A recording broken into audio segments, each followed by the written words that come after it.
Hello everyone and welcome back to RNG Presents The Dark Veil. The Dark Veil is a real play Dungeons & Dragons podcast about an unlikely group of adventurers and the lovable idiots who play them.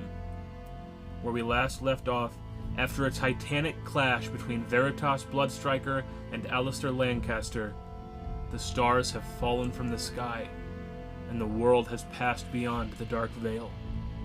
And as the darkness fell, the party split up to find some answers. Rondon, Eric, and Dane went back into Greenwood and returned to the tunnel beneath Finnan's house. At the end of the tunnel, they found a stone room with an incomplete circle of statues holding hands. When Dane stepped in and completed the circle, a radiant gold hoop was manifested in the center. Eric took it and found that looking through the center of the hoop granted the viewer sight that cut through all darkness. The Eye of Aragoth, they discovered. The artifact that Lancaster had come to Greenwood for. Meanwhile, Kwansang went with Pip to find any trace of Veritas. After some searching, they found his cloak, hanging from a tree limb. And nearby, the tattered remains of Veritas' magical traveling circus tent, the Versus Phantasma. Pip put on his cloak, stepped inside the ruined tent, and at Kwansang's encouragement, sat in Veritas' seat, seemingly taking up the mantle of Troopmaster.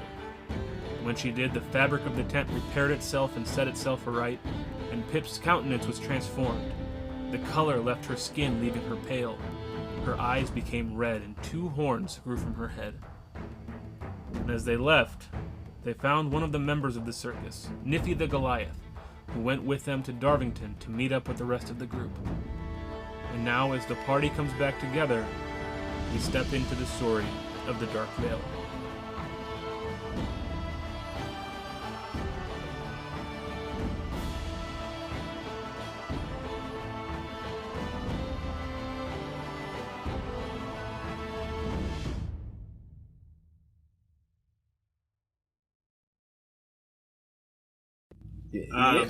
So we're coming from like other sides of the village, it sounds like. You are exiting from the wood to like an open plain where you can see a village, kind of. Okay. But it's surrounded by trees. Correct. And if we're coming in, me, Eric, and Rondon, if we're coming in from like the northeast, let's say, where are they coming in from? Let's just say the north. The west. So we're like near each other. We're not like opposite. We're coming in from the same direction. We're just Correct. getting closer together. Yes. Okay. Cool. So how I'm imagining this is Eric takes lead with the eye, so because he knows his way to Darvington. So. Well, you're both riding on my back. That's right. That's right. I mean, Right. I'm carrying both of you in my mouths. Oh, okay. No. No. This is humiliating. Bad Dane. Dane. So what you two see is this death dog walking out of the woods Jesus. with What? its 2 heads carrying by the scruff this halfling and this gnome. Really? And No. and the gnome has Oh, okay. I was like, has a whoa. rolled up newspaper that and the death dog's face. That's how I wanted to do it, but they weren't having it. So Oh, instead, yeah. What the You heck? don't do guys? that. You don't do that to short people / halflings / gnomes. It's rude. Mama Dane. quick question, Brandon. Something that I thought of this week that I probably could have texted you about, but I'm Sure. going to ask you now during recording.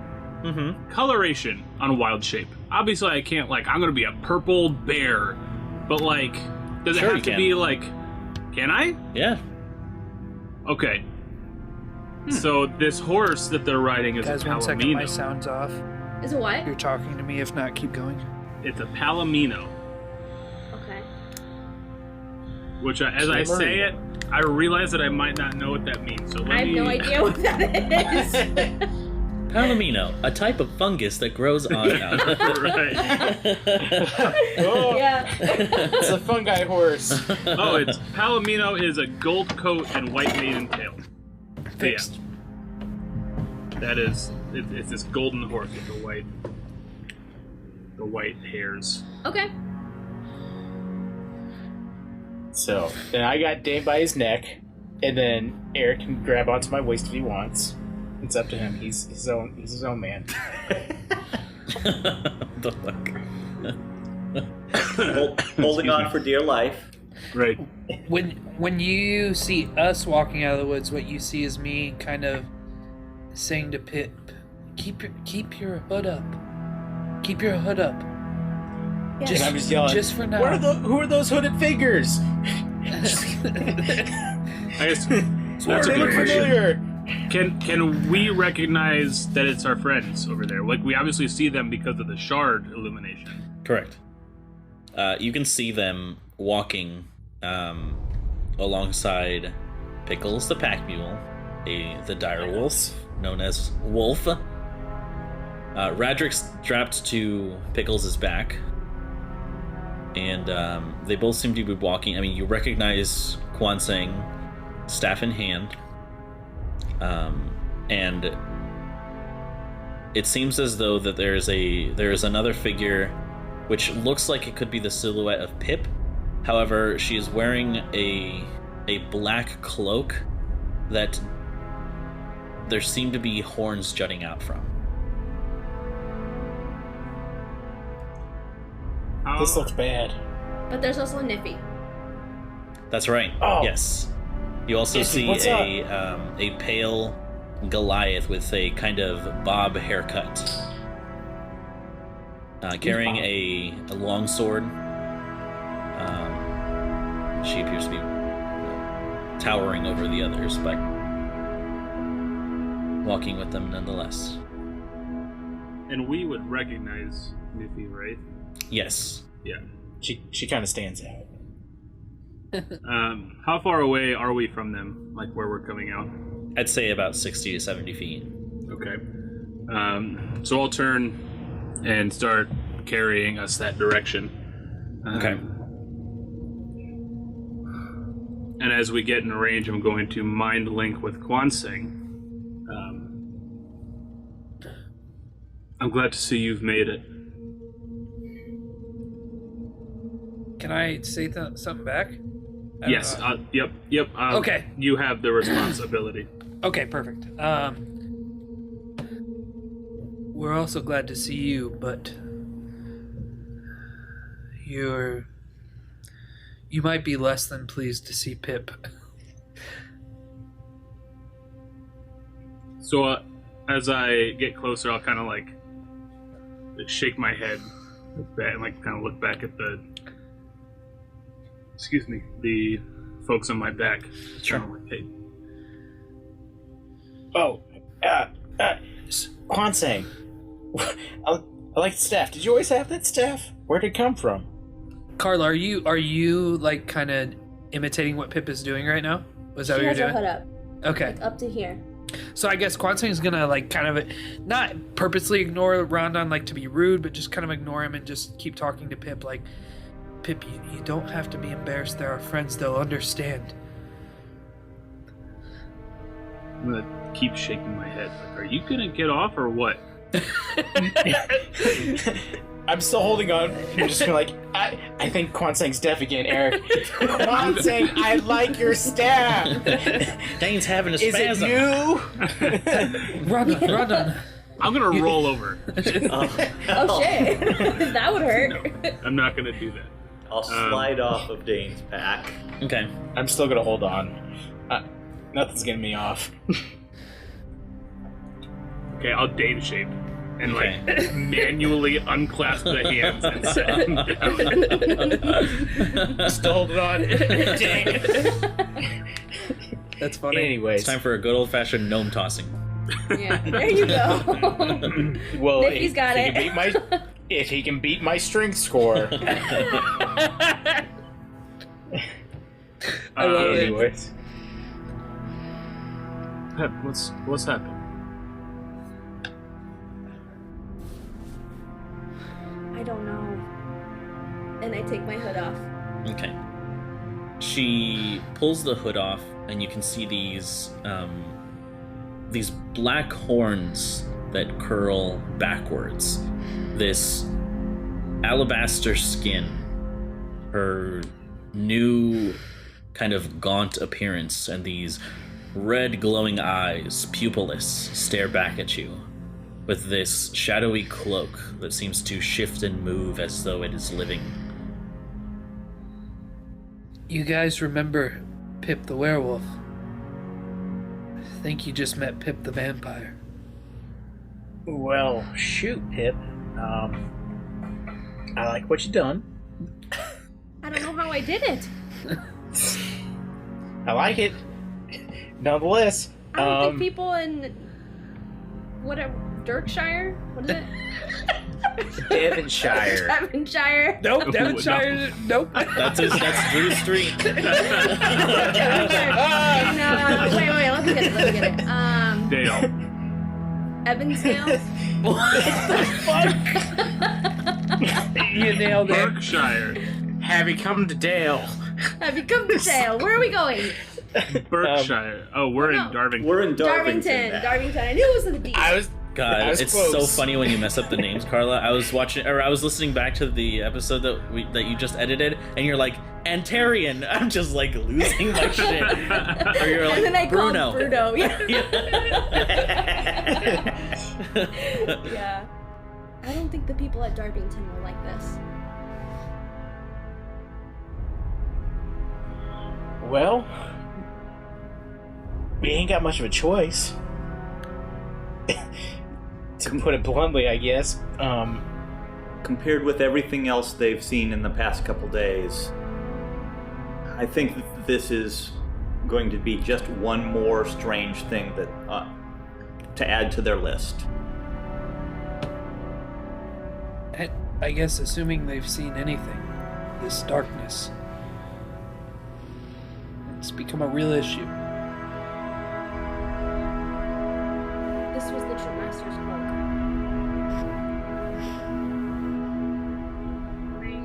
We found Circus.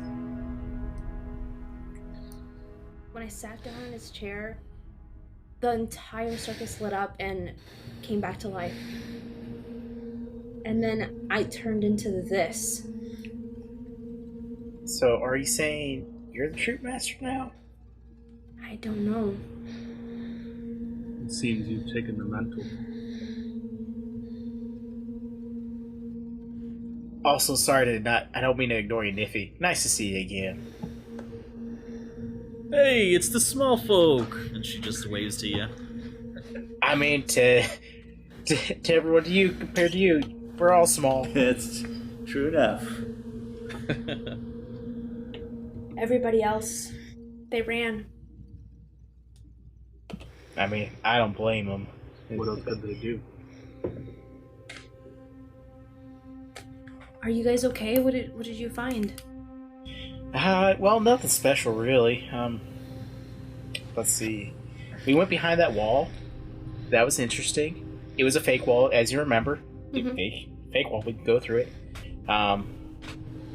What else? Dane turned into a frog, trying to eat some spiders. That was weird. God, that was so dumb. I'm so sorry, guys. Did they taste good? Well, he didn't really eat any. He just changed into a frog for one moment and then had to turn back. You know what spiders eat? Or no, wait, what did you say? You know what eats spiders? I don't want to remember. I don't want to remember. It's okay, I'll listen to it back when That has We kept edit. me up this week. And I'm like, God, why did I do that? No, it was so good. It was so good. It was Beautiful. Beam shooting out of this frog's mouth. Ugh. That part was fun, but like the cheesy, it made me think of X-Men 1. Do you know what happens to a toad that gets struck by lightning? Do you remember that? Yeah. Just the worst. Anyway. So we went behind the wall. I'm sorry, continue on, Ben. Maybe Well, add a they little try to more eat spiders. context. I'm trying to remember what all exactly happened. Either way, we walked out with Eric. Pull out. It's this, and point towards Eric. And it actually really belongs to Dane. At least that's our thinking. And it's just this hoop ring. Here, take a look. And I'm gonna hold it up for Pip, and you can look through the center of this ring. And it's like a 2-foot golden. Yeah, ring, Boot, basically. essentially. Yeah. Yeah. Can I do like an investigation check to look through it, like look at it? Yeah, I mean, you don't need a check for that, but you Okay. you look through it, and the darkness itself peels away. You can see as it would be without darkness. Whoa. Really cool, right? I tried to put my head through it to see what would happen. Nothing. But it's really cool. You can see through the darkness. I feel normal again. Having a really hard time grasping this darkness. It's giving me anxiety. So, I look up.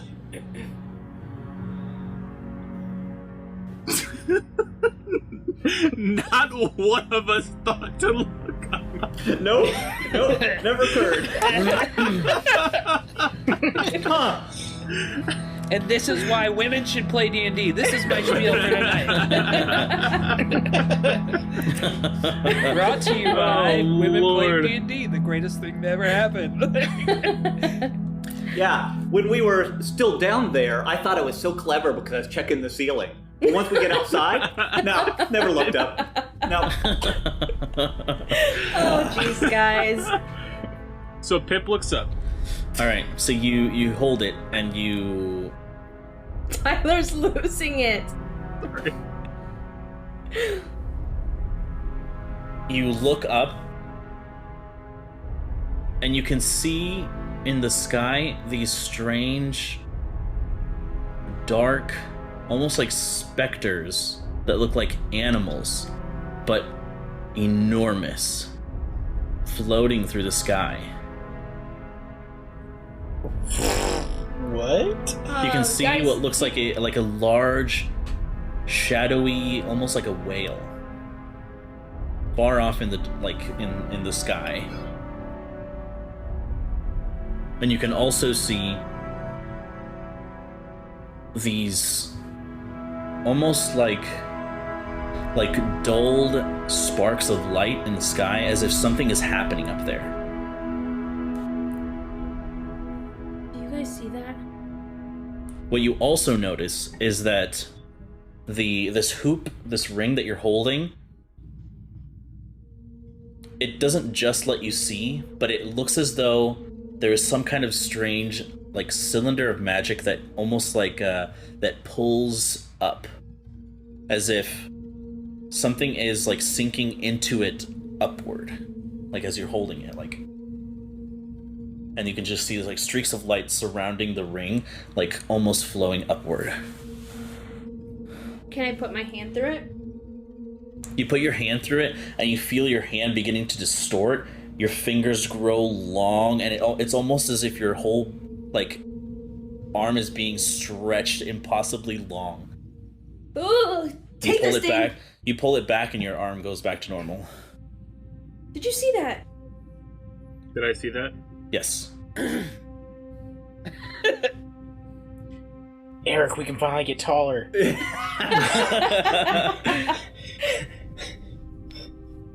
6 foot Rondon, here I come.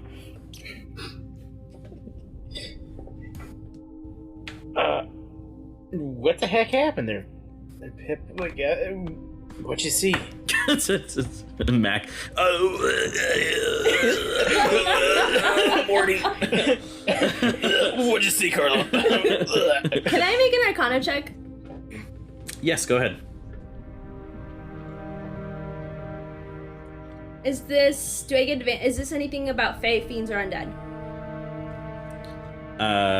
You do not get advantage, no. No, okay. That's a natural 20. I'm not kidding.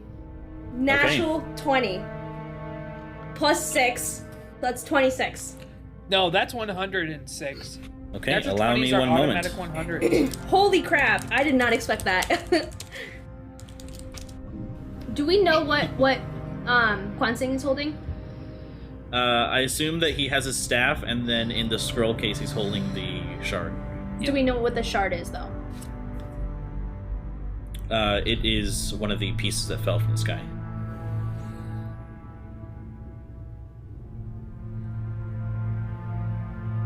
Could we put the sky back together?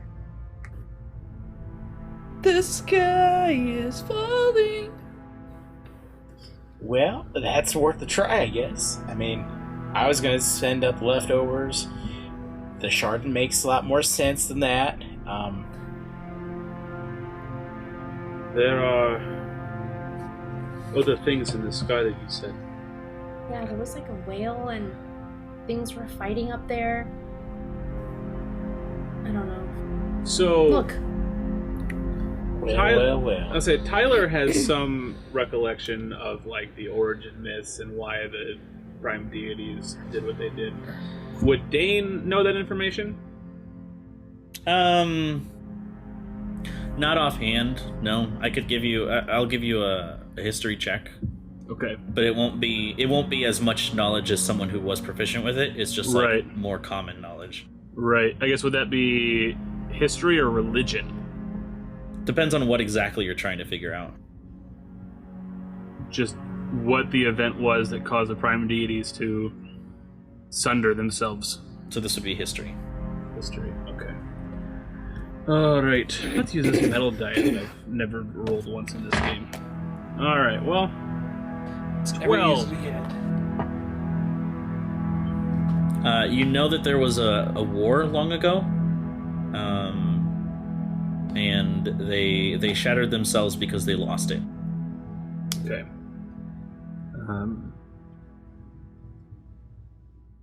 Pep, these shards are pieces of the prime deities that sacrificed themselves to stall the evil that they lost to. My fear is that if we send a shard up, the things that they were holding back would receive it. oh, Brandon, since Yes. I hear Tyler say that, and I am proficient in history, can I make a history check to see if I remember anything? Since you hear who say that? Just, Caldor?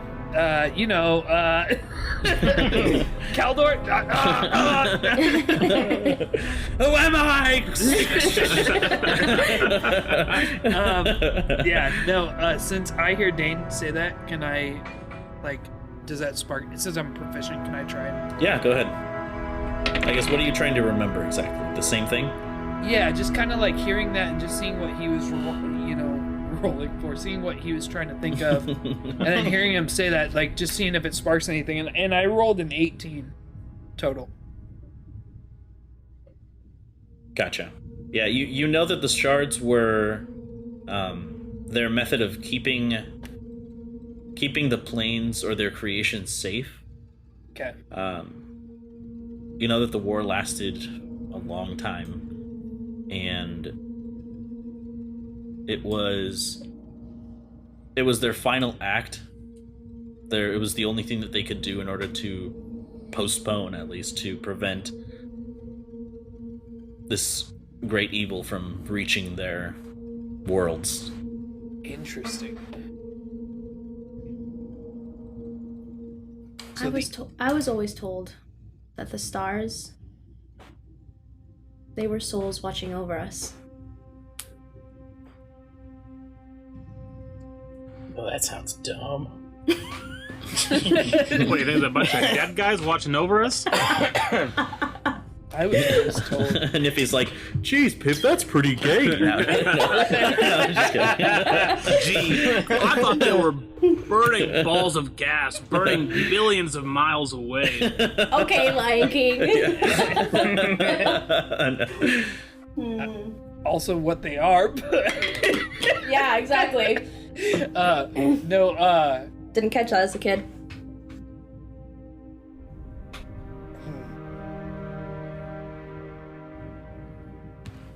So, it's like a field of power that is littering the skies. And they just took out a piece of it.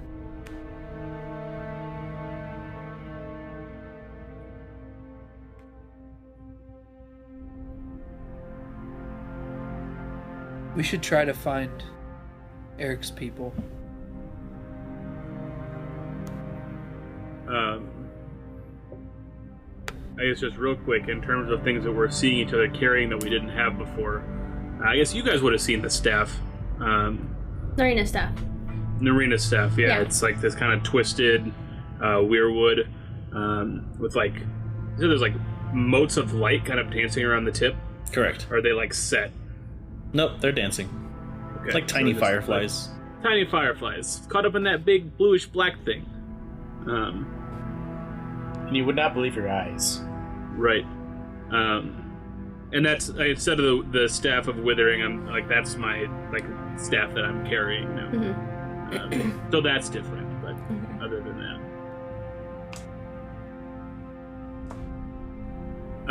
Do you feel like she's closer to you with that staff?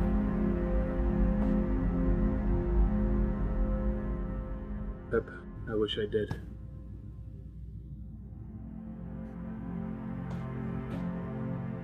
There's so much that's happened that life feels a different person to me. Don't forget her in here. And I put my hand on his heart. Thanks, Pep. It's spectacular, and I'm looking up at the sky, just in the darkness, not through the thing. Spectacular that this has been above us all our lives, and I never once gave it a second thought. It's like we weren't looking close enough. How much tragedy could have been prevented if we were? To Darvington? Yeah. I'm glad to see you, friends. Glad to see you too. I give him a hug. I'd like awkwardly hug her back, one arm. Trying to avoid the horns. Yeah. Go up to Pickles and be like, I missed you, buddy. And then slap Radric on the metal butt. Insolent fool! I put my hood back up, Brendan. Okay. I put my hood up because I've literally never done that. And that's like a magical thing that is part of the cloak that I wear. You know what? I'm gonna just throw up a hood while we're at it. There you go. You might as well. Where my hood at? I look at Quan saying, man, how come we don't get hoods? And I say, what do you mean, Eric? And I throw up my hood.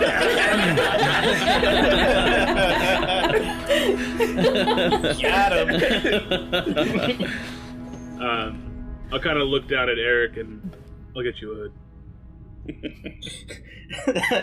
Busts out a needle and sewing and just like sewing a piece of cloth at the back of his cape. This is gonna be awesome. I'm so glad to be back with you guys. Same, Quan saying. Same. I missed you, buddy. Can we have this conversation while we're walking? Yeah. Yeah. No, definitely. I'm gonna stand here for a while. Yelling back to him. He's like, yeah, I'm just so glad to be here with my friend. Hey, where'd you guys go? Alone in the dark. Right? That's awesome. Dane, I can't see! Dane! Also, correct me if I'm wrong. You would be able to see us because we're like illuminated, right? Yeah. From outside of like the bubble, you can see the bubble itself. Yeah. But I'll be tripping along the way. Right. You're tripping always, Mac. Yep. So, Rondon way. so as we approach Darvington, is there any light whatsoever coming from the village? Yes, there is actually. What? I want to give the eye back to Eric before I forget. Okay. Okay, but this is not looking through. I want to see if there's light, like we have, coming from up there. Mm-hmm. Yes, there is. Like a red light source. Red. What color do our shards illuminate?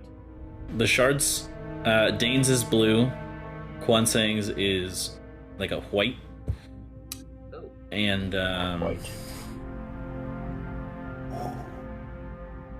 white.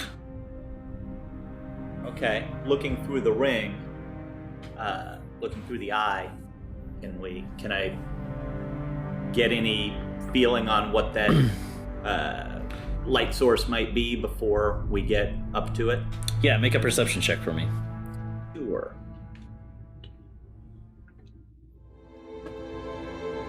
$18. 18. Okay. You look through the eye itself, and you can see that every home, every farmhouse, every edifice on the outskirts of this village is completely desolate. There is no one on the outskirts of the city. It is just completely alone. There's no wind, but you can see that there is almost like a pyre in the center of the village, where you can see many humanoid halfling shapes gathered around it.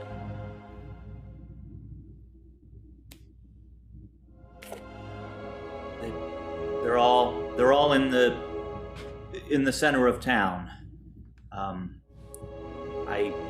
I would guess gathered around the only light source they could muster that would penetrate this darkness.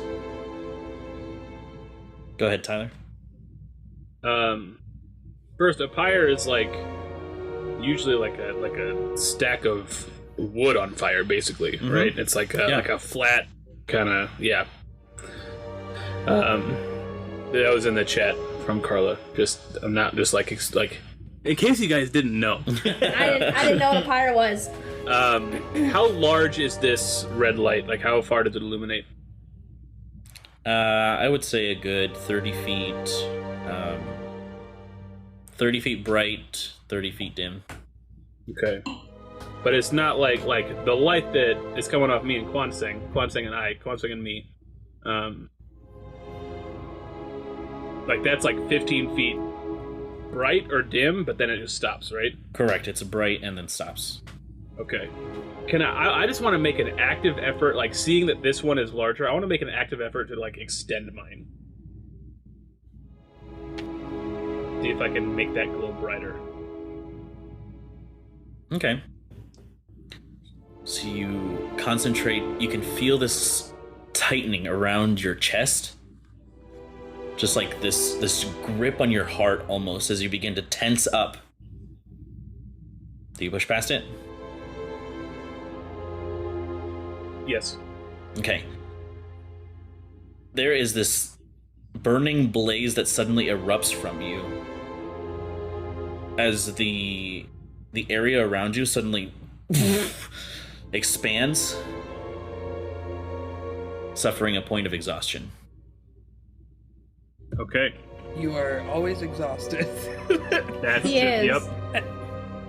And I whisper into Dane's ear, "Shine bright like a diamond." Don't.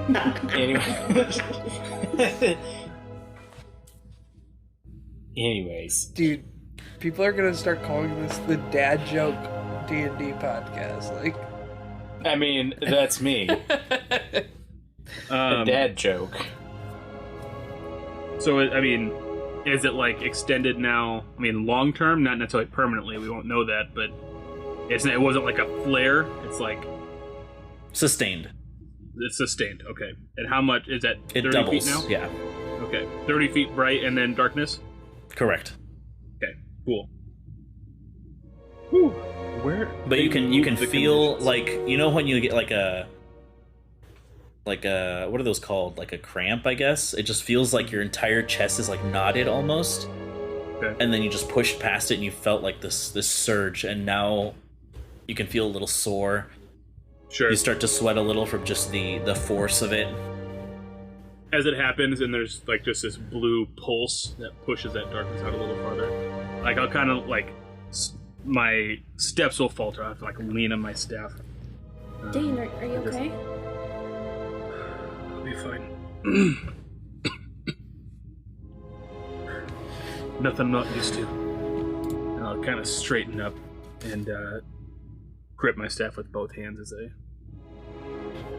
Okay. keep walking. Carla? The fire, is that the same as, obviously it's not a shard, but the light sources, is there dim light, or is it like light and then stops like theirs? What does that look like? No, it does show bright light and then it dims. Okay, and it's bright light for 10 feet and then 5 feet of dim light, or? No, it is bright light for 30 feet and then another 30 feet of dim light. Okay, cool. So I guess I will extend it out. The light, I will extend it out past Dane's. Oh, you're talking about light. yours. Yes. No, that one is just 10 feet, I believe. Read the spell. Yeah, it's 10 feet, but I was wondering if it does dim light after 10 feet, or if it's Not just unless stops. it says in the spell. Okay, gotcha. Okay, so I still extend out my light past Dane's 30 feet, so it gives us a Sure. little bit more light. Yeah, I get you.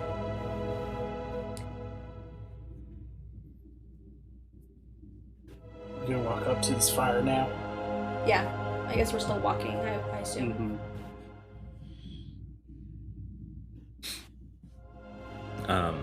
As you continue your advance, you walk by several houses.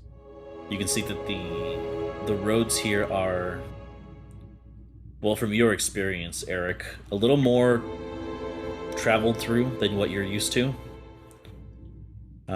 And it seems as though there are several belongings left in the street, clothes hung up to dry that never got pulled down. No signs of damage, but there does seem to be a sort of panic that you can sense in just the scattered remnants of the belongings of the people that live here.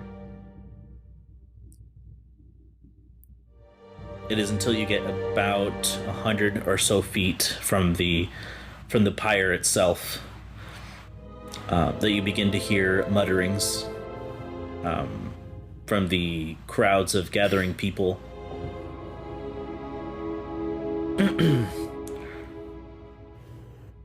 You can see a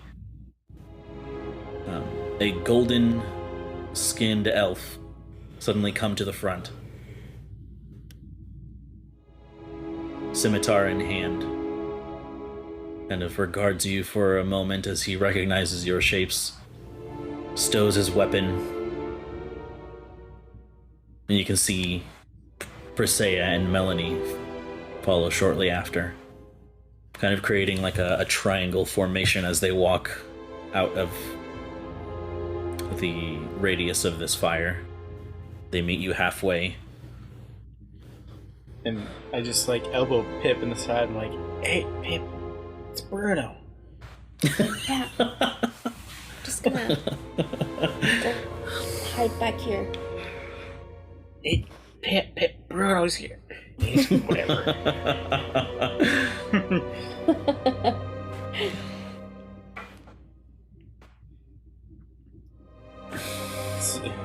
I guess as we approach them, I was like, Bruno, hey, I'm so glad to see you. I can barely see you, but I can see you nonetheless. Actually, I can see you a little bit better now that there's fire. Hey, this is nuts, right? You can hear him kind of say into the darkness, or to you all, rather. He says, "What happened?" We're gonna need. Go ahead. Someone hit the lights. Anyways. All Broke right. the lamp. All right. Well, then I will actually say so. Quan-Tseng, help me. Someone call an electrician! Yeah. We are gonna need more than just a moment, Bruno. Do you have someplace safe? This fire is our only safe place. Where does fire come from? A gentleman came not too long ago.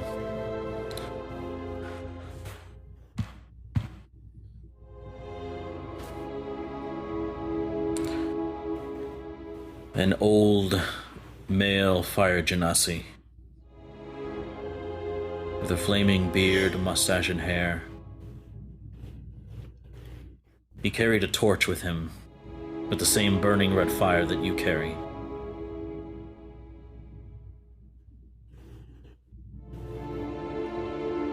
Who did he point at? The same fire that surrounds Pip that you guys have around you. Oh, Carla. Let me check my notes. No, I'm just laughing at you. I'm in character. I know, I love it.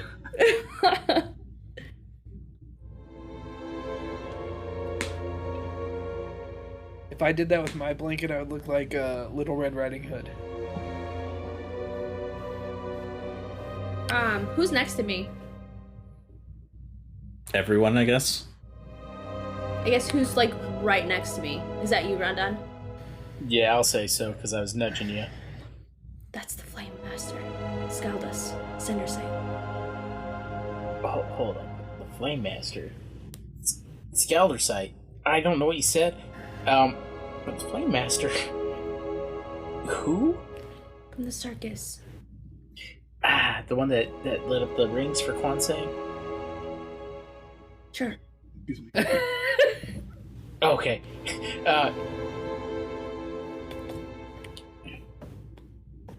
Glad to know he's alive.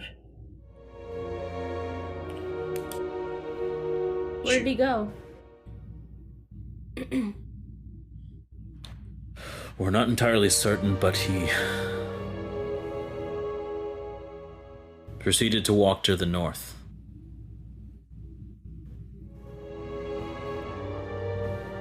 Sorry, he proceeded to walk to the south. It's like I just came from We the would have north. passed him. I just missed him. Shoot.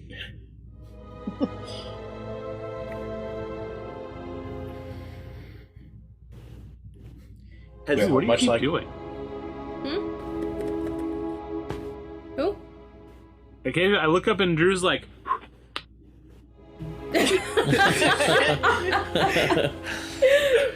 it's not the first time I've seen you doing it. What's going on? I just seen an image of Aang doing Okay, some cool. little like air blowing thing. Got He's it. And it's like big burst of air. Got it. Okay, my And I bad. just keep imagining it. And how cool it would be. Oh boy. Sorry. Thanks a lot, Tyler. So Now he you went find south. the job. Correct. Much like everything. Much like everything in this world, it went south. yeah.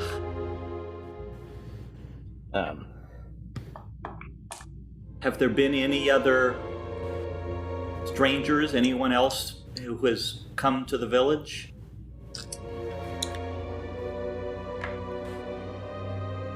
Strangers? No.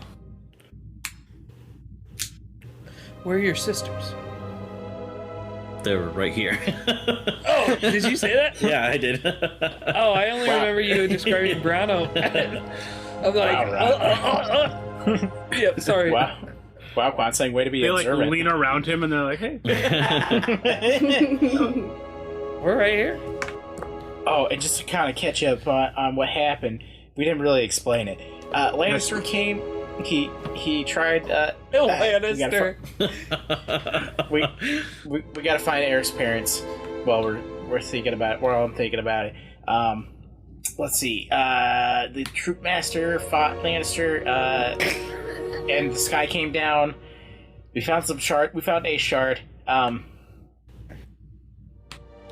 and everything's dark, and I'm terrified. I can't see anything past what's bright. I can't stress how terrified I am about this.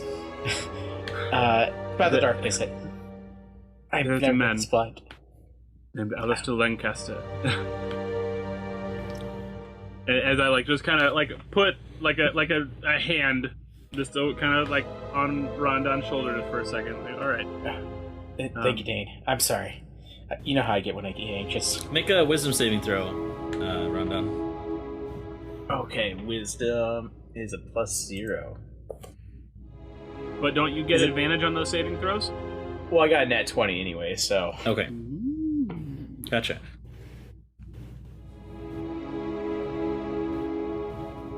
That's it. Okay.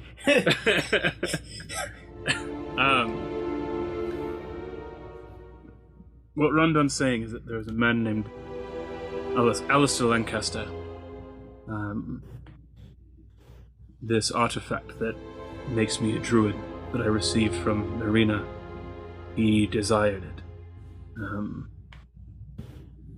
He came to take it from me. He would have killed me in the process, and Pip's mentor, Veritas the Troopmaster, he fought Lancaster, and this clash of magic and power, they collided with the stars somehow.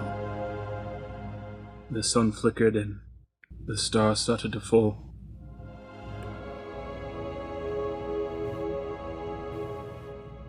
And we've seen neither of them since.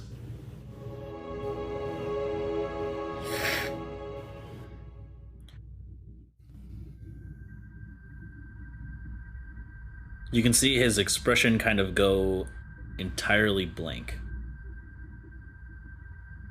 There's like a dire kind of look to him. I want to insight that. Sure. I'm not going to use that one again. Let's use this one. 11. Distraught is a little hard to read other than that. Sure.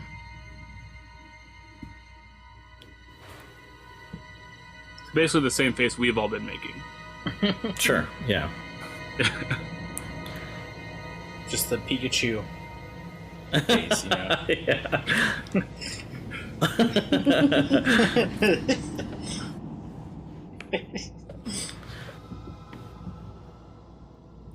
Yeah, I understand there, Bruno. It's a lot to take in. But I feel like we might be on the right path to resolving this issue, hopefully. Maybe. I'm gonna stop talking, Dane. Sorry.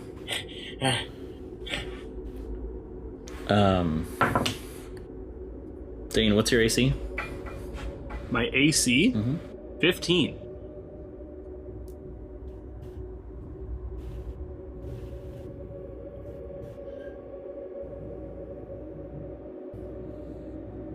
Okay. You take 4 points of bludgeoning damage as a golden fist suddenly streaks forward and hits you right in the face. I get very angry at that. And I hold out an arm. And I go forward. You can just hear the as the fist just goes out. You mean to tell me that you are responsible for this? Well, hold up. I get my bow and arrow ready. We're not entirely responsible. Hold on. We're not responsible to this at all. Excuse me, mister. We're not the one that caused the eternal darkness. This gosh damn Alistair Lancaster who did this. You hold your tongue. Try that again, and I'll be responsible for your death. You do not scare me, demon. I have more combat training, more years of experience. I'll drop you like a fly. Let's try it. What about me? This gnome? Oh, God! You can see Presea come out, and she puts herself in between everyone. And she says, please, calm. We're not the ones that started this. Also, your brother's a little of a hothead. Don't care Run. for it. Heated words will not make this any better. I'm sorry. Pip.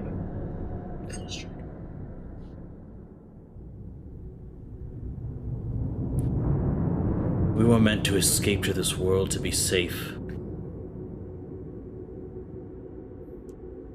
I was meant to marry the woman I love. Nothing is going the way any of us want it to. I'm responsible so far as I received something that a man was willing to kill me to take, and someone else stopped him from taking it.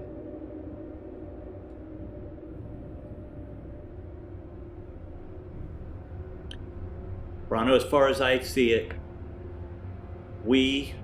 he, indicating Dane, is responsible for this not being worse. Lancaster wanted the power in Dane. He wanted an artifact underneath Greenwood. We kept him from getting those two things. We don't know how much worse it could have been, but if or he how wanted much it, better. We never will know. Things have gone the way they've gone.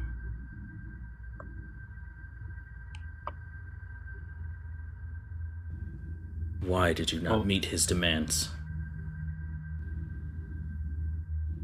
It would have killed him. And instead you've damned us all. And he storms off.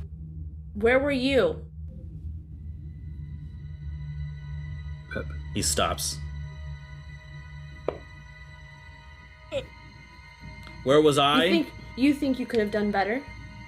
I was defending... I see you as a pathetic elf who Pep. thinks that he can do better. But you can't. You came here because you ran away from your problems. I was sent here. Ran away, as I see it. We need So why more don't you friends go right run away now. again? We do not need more enemies. He draws his blade. It's enough. No more of any of this. Both of you.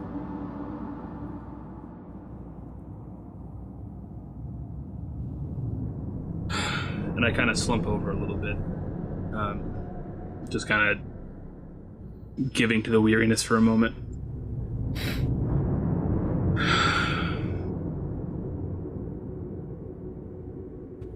We can't change what's been done. None of us can. We can work together and try to fix it.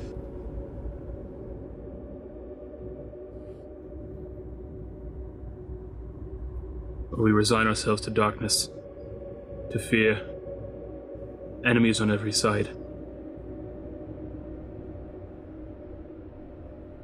Brano, Presea, Melanie, I would not make enemies of any of you.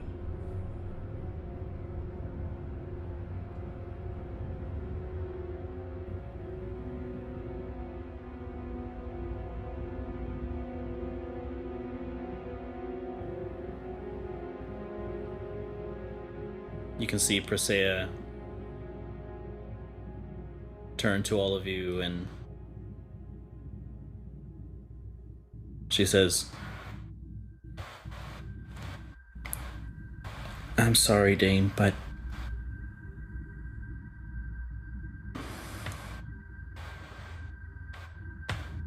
we fulfilled our end of the agreement. We wish you the best. She grabs Melanie's hand as she turns.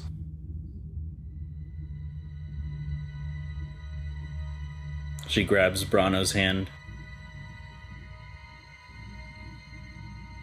And you see them disappear into the darkness.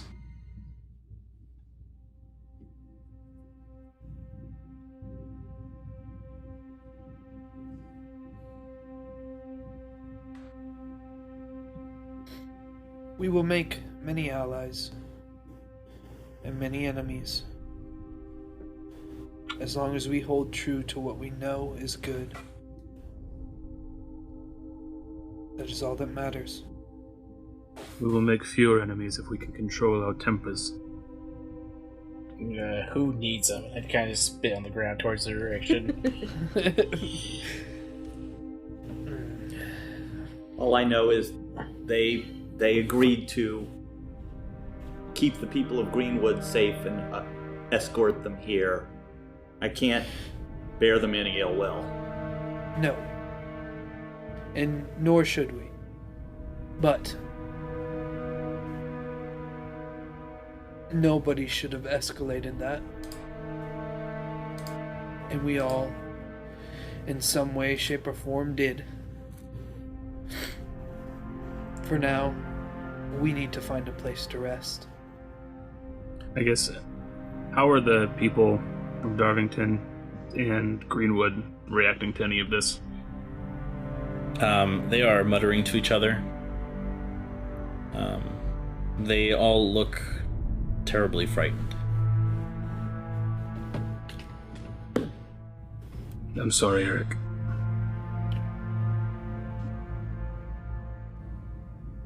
This is nothing you or anybody else asked for. All we can do now is try and keep everyone safe and see if there's any way to undo what's been done. I didn't ask for it, but Bono is right. I didn't need to refuse him. We You couldn't did- have seen this coming, but Life is full of moments, Dane, and you did what you thought was right in that one. None of us Pip. fault you for it. Pip, if I would have done what he said, the Troop Master would still be alive. And I'm sorry. You're wrong. The Troop Master said before it all happened that he would never let him take us. Regardless of what your decision would have been, he would have fought on your behalf.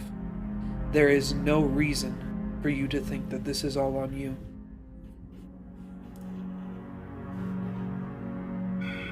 I wish I could believe that. And I'll kind of find a wall to slump against and kind of, I don't know, just weary. Just kind of slide down and Kind of like a closing statement from Kwansing as he after he says this, he's going to move towards the people. But you should believe it because we do. We still stand beside you, Dane. Forget what they think. They don't know your heart. And then I start to make my way towards the people, offering any assistance or guidance I can. The Troop Master.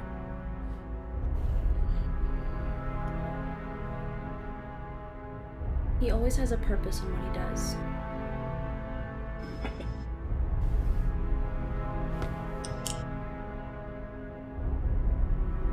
Dane. My purpose is to protect the Wild Heart. That's what he told me.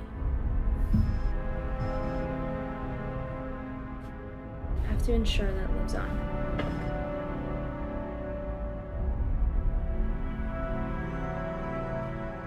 He didn't die for nothing, Dane.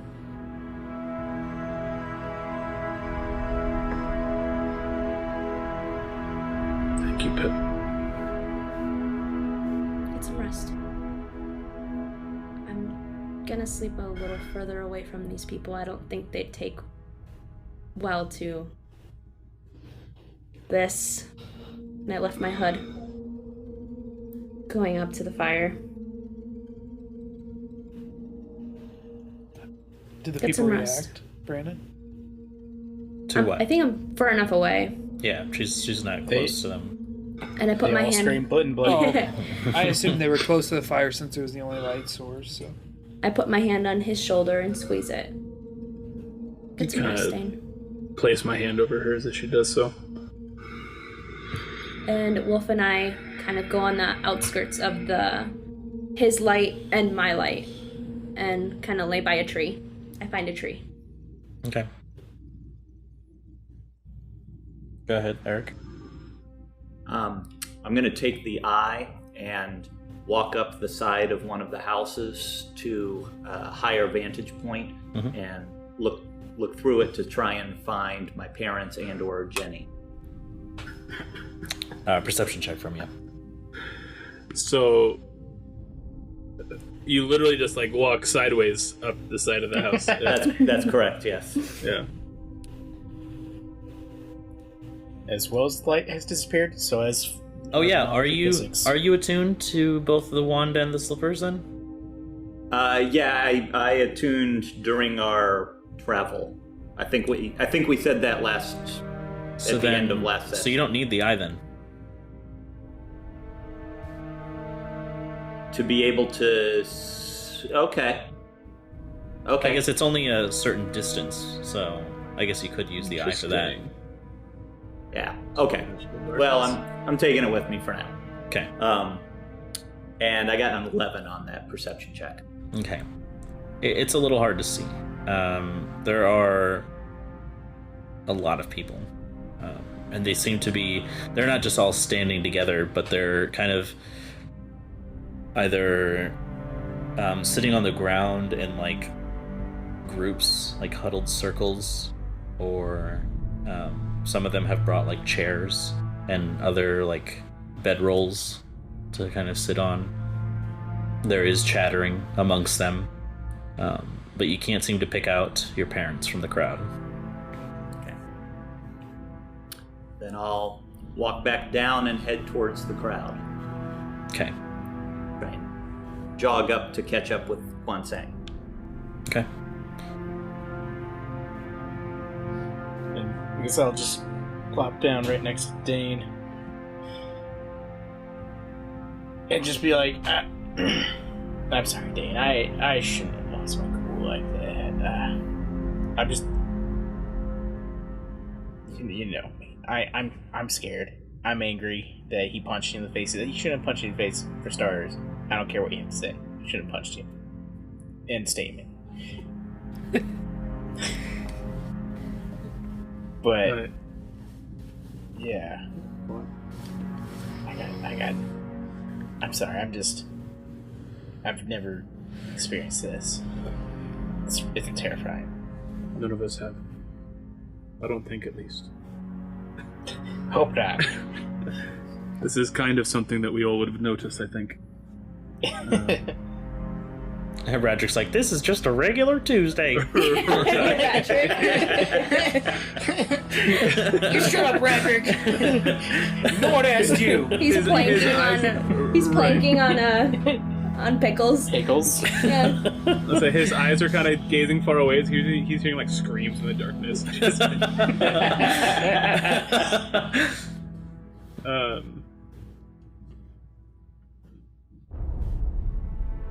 We'll see more clearly after the fact. I don't blame you for getting angry. I wish you wouldn't have, but there's nothing that can be done now. Yeah. It's okay to be afraid. And, just jokingly, just like nudge him, like, you should also stick up for yourself sometimes. I can't be sticking up for the both of us. He was angry too. Yeah. But still. Just kind of laugh at it. He was angry, but he was wrong. Yeah. You're right for being angry, but he sucks.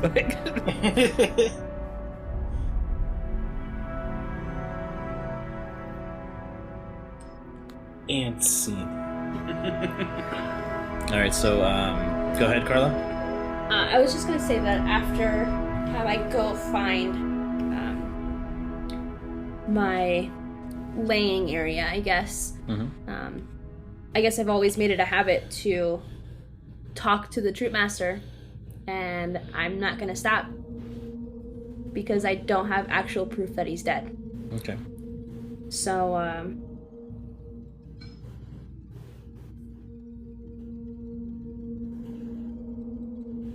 come find me when you're ready.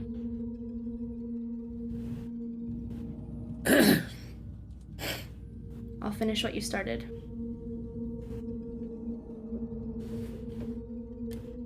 And my hood's down and I snuggle up with Wolf. Okay. So, Kwansing and Eric. You're approaching the crowd. Sorry. Kwansing and Eric. Yep. You're approaching the crowd now. Okay. Anything you would like to do before you... I'm just gonna talk with Eric. I assume your trip was somewhat safe. You made it here. Safe is relative. We survived. I survived only through the assistance of Dane and Rondon. I thought that was it for me. Not gonna lie. We went up against some spider creature. Oh, check out my new shoes. They light up in the dark. His his feet. Fucking, like, light up Skechers?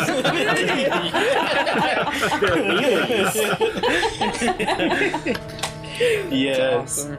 No, but, go ahead, describe the boots however you'd like, Mike. So they're not full boots. They're almost like high tops. That height. Like a hiking boot almost. Like Yeah. Trail runner. Yeah. Right. But yeah, trail runner's perfect. They're lighter weight than a hiking boot. Okay. And they're black, and you don't really see it unless you're looking at it. They don't jump out at you, but there's grooves in the leather of these that look like a spider web. They're the same color, it's still black, but they're just running through it that you could feel if you were running your hand over it. You're just all spidered out, huh? Just like a man of spiders. You know, a long time ago there was a kid in Greenwood who he was really into spiders, and there was this older girl that kind of picked on him a little bit, Alice, and she would always say, "Spiders, it's dumb. Give it up with the spiders. Why are you always going on about spiders? You know what? You're nothing. You're like an inch. You're an inch tall." And he's like, "An inch? I'm miles more, Alice." Wow. Tyler has stood up and has taken his headphones off and walked away. Hey, That was so good. I was bought in, dude. I was like, is this Parker Peterson or what? And listeners, that's the end of the Dark Veil series. Yeah, thanks so much for joining us on this adventure. That's how the story ends. Get ready for season 2. I was Carla also bought in. leave? You had me sold. I'm like looking at you like, okay, he's Right. really committing to this story. Was that prepared somehow? Oh yeah. Okay. I've been thinking about nothing else for the last 2 weeks, basically. Here I was like this is some good improv, and then it was too good. Oh my goodness, that was awesome. Well done. Okay, so So now it's hard to come back in. no, you're good. Okay, so Spider Man. you're like a man of spiders, and then I say, What's my line? somebody give me the script. Jan, where's my coffee? So I kind of, I guess we'll just, for the sake of the listener, we'll just say that we were joking around, messing with each other, having a good time. And I say, oh, well, I suppose I should tell you, If you saw spider creatures, we saw flying brains with beaks. It was the weirdest thing. Brains with beaks. And tentacles. Were they friendly? Well, if they were, Pip and I didn't find out. We killed them immediately. Knowing Pip, I am not surprised by that. Yeah, that checks out. Yeah, short temper, that one. She means well, of course. But yes, these. I wish there was a better way to explain them. But that's literally what they were. They were brains with a beak and tentacles hanging. Yeah, I love it. It was gnarly. I loved it. But That's one thing. yeah. It was like gnarly, bro. Yeah, bring it back in, bro. But yeah, no, and we did find the tent. Pip said, "It's my fault. She's the way that she." So, I don't understand. Is she taking over for Veritas? Is she becoming Veritas? What is happening with Pip? The cloak chose her. When we arrived to the tent, it was destroyed. Like somebody had ransacked it, stolen things, it seemed like, and things were just everywhere. And we went to the room where they used to meet, and Veritas's chair was empty, and the lights, the flames in the fireplace were very dim. And I told Pip that I had a feeling, just something inside of me, that told me to tell her to sit in his place. And now she is the way that she is.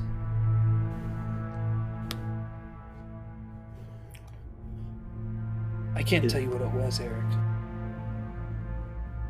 Is this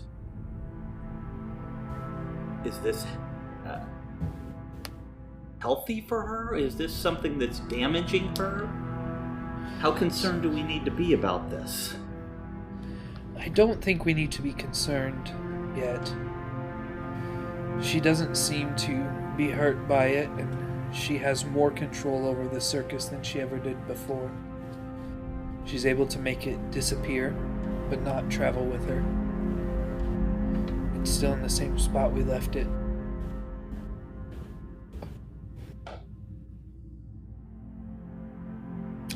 I think she has become a part of Veritas, less than Veritas has become a part of her. I think what lives on from him, she has become.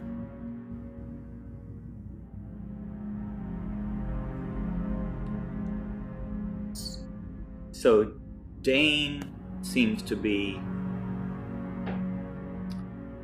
a major player in the battle of these titans, these Lancaster and Veritas, and now it seems like Pip is as well.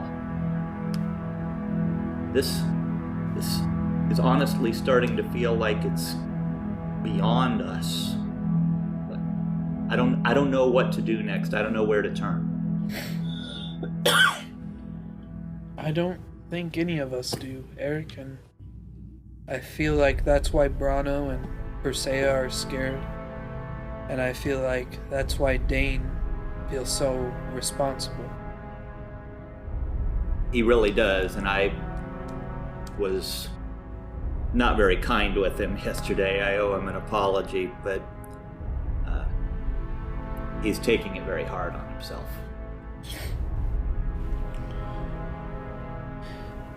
Fooling with the gods is a tricky thing. Having their power makes everyone a target. Whatever Dane has that lives inside of him, many people want. And I stood there next to him and watched Lancaster tell Dane he was one of the last pieces that he needed to become the most powerful being that anybody has ever seen. You know what power does to people, Eric. And then I just lightly allude to Eric, just, I know you know what power does to people, Eric. Sort of shift uncomfortably. But I am your friend. The same I am Dane's. And my plan is to protect my friends.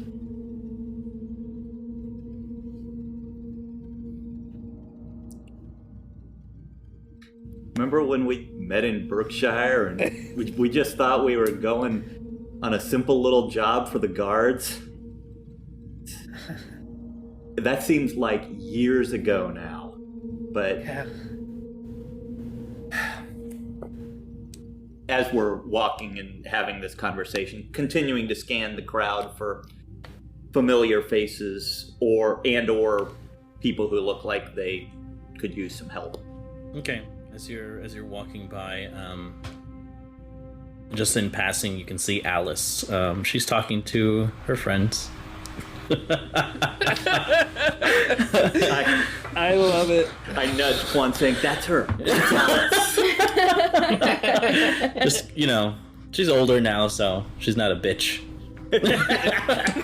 I look at Eric and I say, the way you told the story, I assumed her nose would be just a little bit smaller.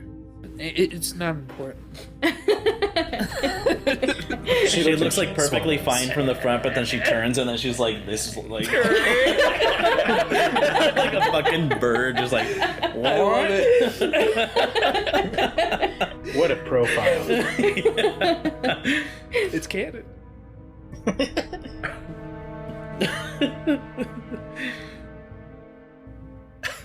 What was the last thing we were talking about? We were just looking around for people. Oh, We- yeah. We spotted Alice. I brought up the thing about the gods and how I plan to, stick with my friends. You were talking about how Dane. Yeah. Okay. All right. I'm back. Yeah.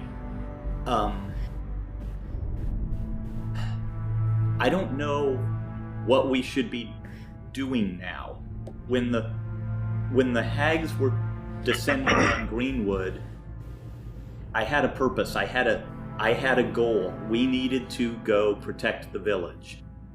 Obviously that was not successful, but the hags are gone. Lancaster is gone, ? I don't know where to start looking for him. What do we do now?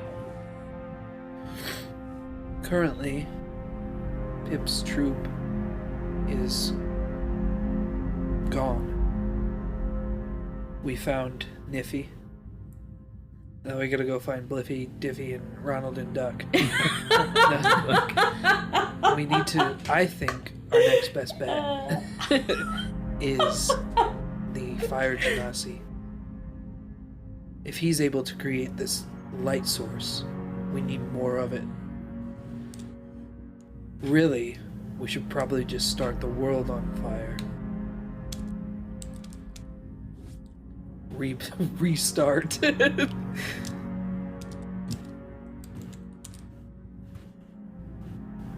I'm going to do an insight check to see if Quan Seng's joking or if he really wants to just burn it all down. Okay, sure, go ahead. Yeah, that's a 2. Okay, there's some malice in his eyes. Oh God. I look at you analyzing me and I go, there's malice in my eyes. Maybe we can make that plan B. It's a good plan B, Eric. Okay.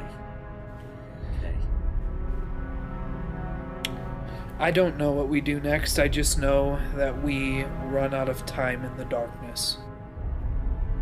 I can't even tell if we're traveling by day right now. Because everything is night. time does sort of start to feel a little bit meaningless, doesn't it?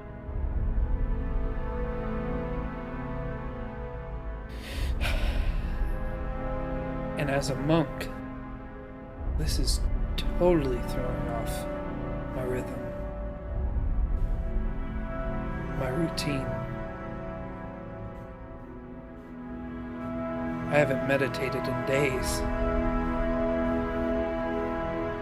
And meditating in the darkness, although a great thing, there's nothing like a sunrise or a waterfall surrounding me.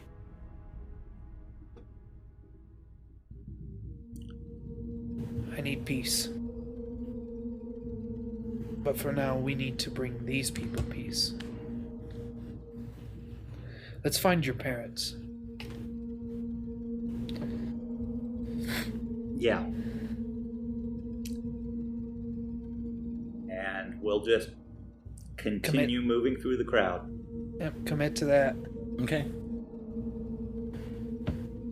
Do you want me to do an investigation, perception, anything like that? Or do you no. just want to make it a time thing? No, that's okay. So as you are continuing to walk through the crowds, there's a face that stands out to you, Eric. This humanoid man, appearing to be wearing like a white shirt with suspenders, with this flat cap on, suddenly looks over to you, and as he puffs on the cigar, you can see his face suddenly look hollow, and you can see the bones of his skull, and a fire suddenly illuminating itself from within. And you look back towards Kwansang, and he is still. Oh shit. Oh God! You can see that he takes a puff from the cigar and kind of flicks it a little, the ashes kind of fall down, and he stands up and stretches and looks back at you, and he says, Eric, what have you got yourself into? What do you want? Taking steps backward a little bit. Not running backward, just slowly backing away. Isn't that obvious? It's time to talk. Everyone but Mike, leave. Okay. Dang, Daniel, you. Back at it again with this white face. Oh, Tyler, lower your volume.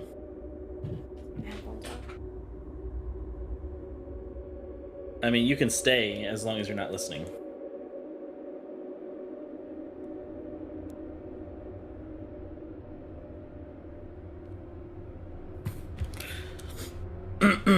So, Eric, as you are brought face to face once again with this entity, this person, the one you refer to as the smooth talking man, this dark-skinned humanoid wearing a white long sleeve button-up, wearing suspenders and these beige slacks, I would call them, and this flat cap. He stands up and stretches and regards you as he holds his cigarette in between two of his fingers, takes another puff, and you can see the embers burning from within his skull, giving a translucent appearance as the kind of light burns from within, exposing a skull, a skeleton that kind of frames this soft red light that burns within. He says, "It's time to talk." What do you want? Now, Eric, there's no need to be so defensive. I help people. Remember that. I helped you. Did you help Finnan too? Yes. Yeah.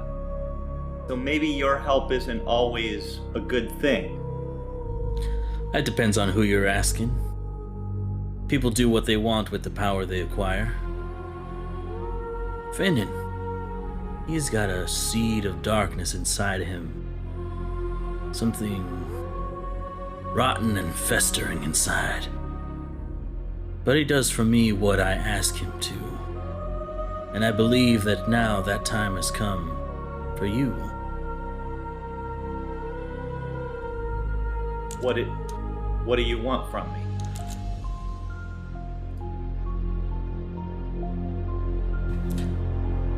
Well, before we get to that, I need to ask you.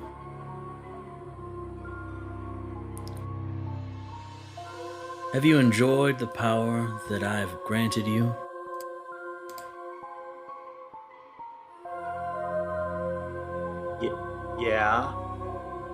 Yeah, I have.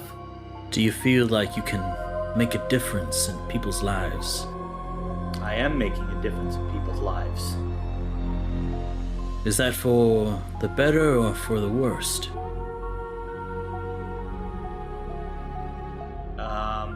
There's actually been some debate about that recently. I hope it's for the better, but I can't say that for sure.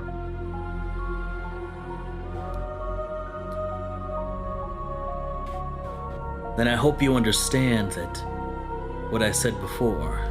People do whatever they wish with the power they have. People, depending on their heart, their intentions. Finnan uses the power that I granted him for his own gain, doing what I ask him to. But he's not like you. You see, I normally go for more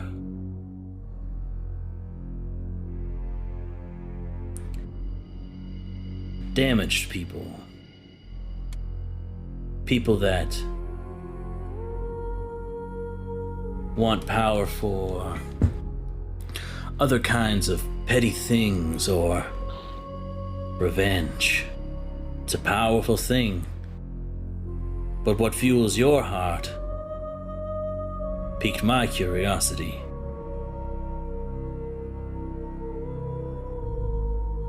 While it is true that you want your power for selfish reasons, there's nothing wrong with that. You want to be someone great, but to an end that will help other people. That is what I want. If you have the choice to give power to people depending on what they want, why do you choose people like Finnan? Why not give the power to people who will help others? Because, and as you've been exposed to recently, people who believe they can change the world for the better sometimes lose themselves along the way. It is those people who fill themselves with thoughts of self-righteousness and think themselves the only ones who can do something. It's a dangerous thought.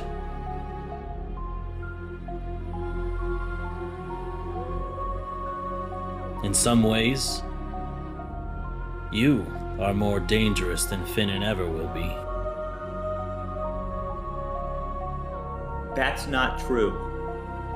That is, I will never use this power to hurt innocent people.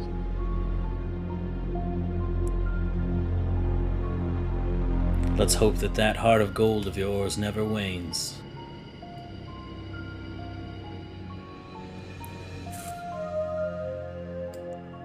Now then, let's get to the meat and potatoes, as they say, of this little inquiry. I need your help with something. You see, I have many participants, I shall put it, that I have divided my assets to, you being one of them. But I believe it's time that you began to pull your own weight. Now I know you would never do something to harm someone who didn't deserve it. But what about someone who did? What? I would have to know more. Why do you say they deserve it? Tell me, are you on the side of murderers, kidnappers, thieves? No, never. Then I believe that's all there is to know. I require certain payments, and these payments come in the form of, for lack of a better term, essence. Essence, what does that mean? It means that I would ask you to extract their souls from them. No, I don't. You would be doing this world a favor, and in the process you shall be rewarded.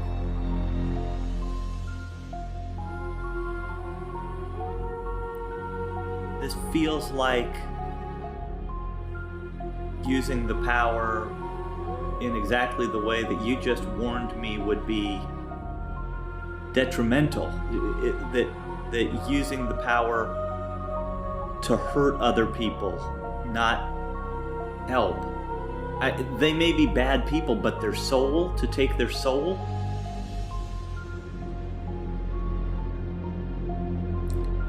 Trust me, Eric. These are not people that didn't see it coming. You are merely collecting a debt.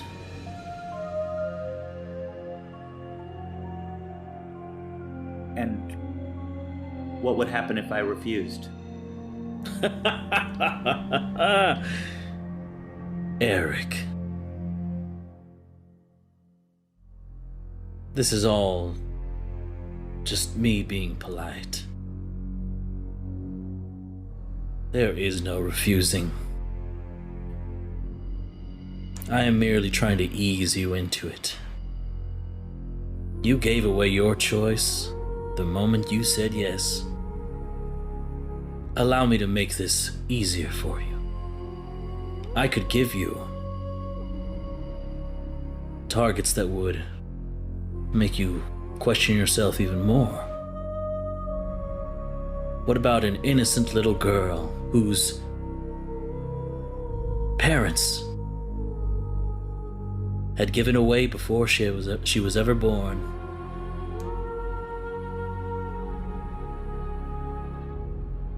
If I do this for you, that little girl is not a target. Not for me, not for anybody. You don't send Finn in, you don't send one of your others. If I do this for you, she stays protected. Interesting. So, this truly is a selfless act.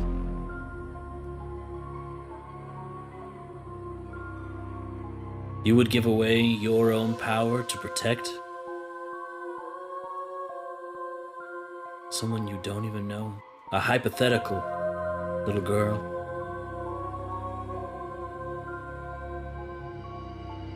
You say it's selfless, but all I can think about is the weight of that guilt on my conscience forever.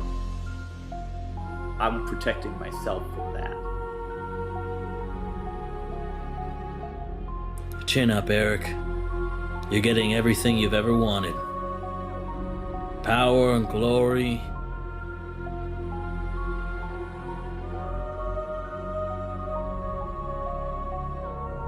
And this is just the beginning. You can see him take one last puff. And as the embers kind of glow as he takes in the breath, you can see him exhale. And his whole body just turns into smoke and ash as it just dissipates into the wind.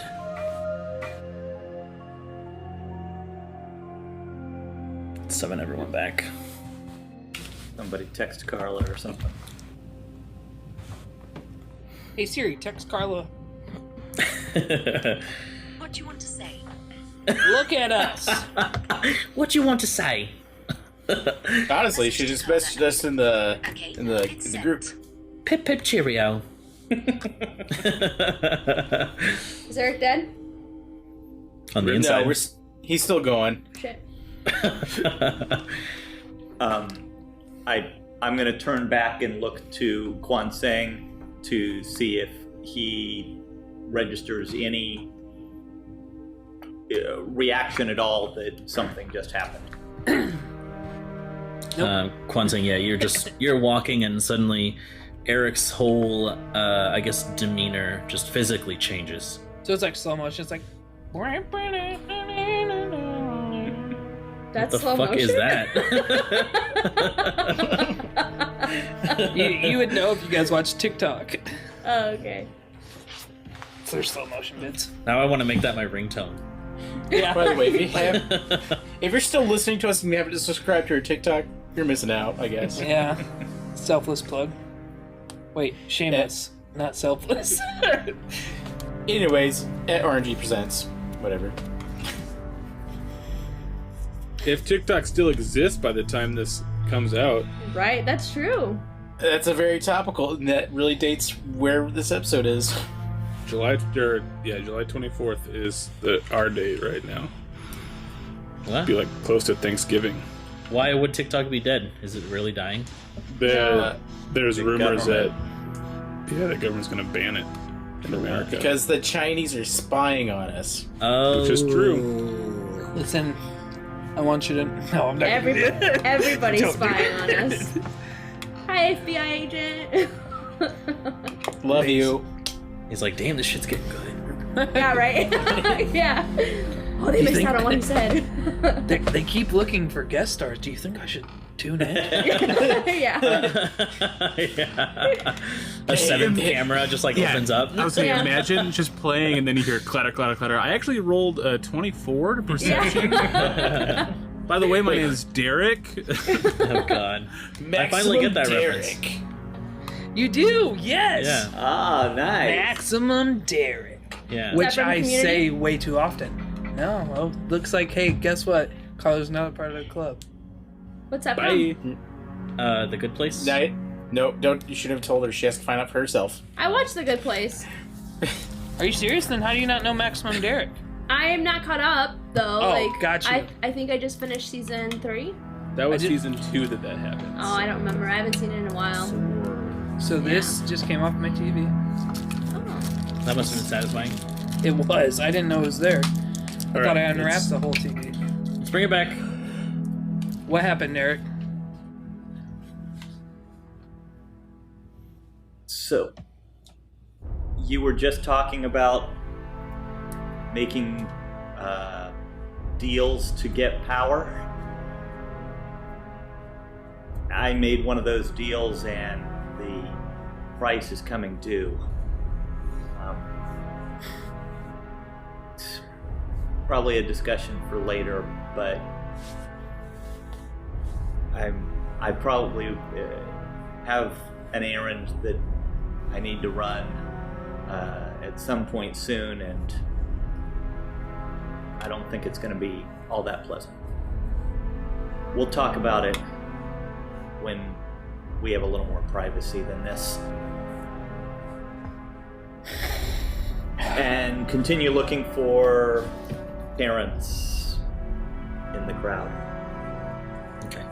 Eventually, you You notice that two pairs of eyes suddenly meet with yours, and there is a sporadic kind of pushing past the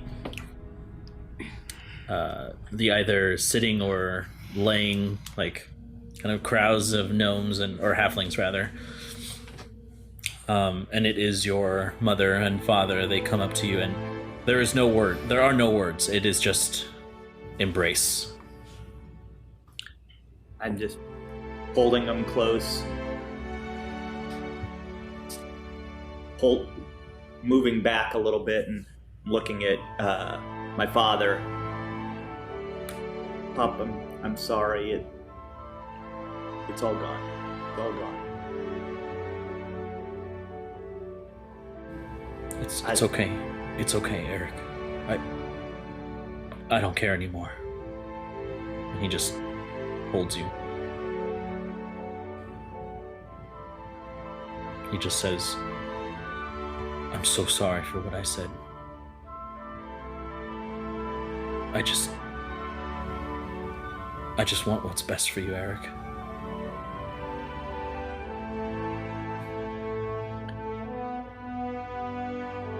I want to make you proud, and I feel like I'm moving the wrong direction.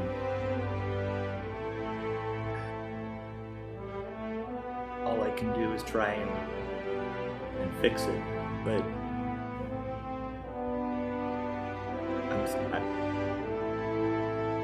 this is about all that's left. And I get out that scroll case and pull out from the scroll case the family portrait that I recovered from the ruins of our home. Just kind of press it into my mother's hands.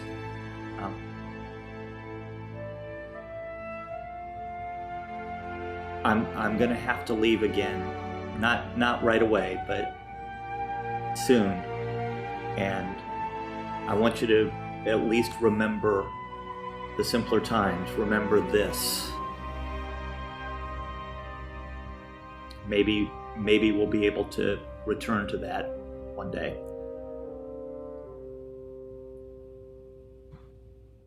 Your mom, she says, I'm holding on to that hope. And she clutches the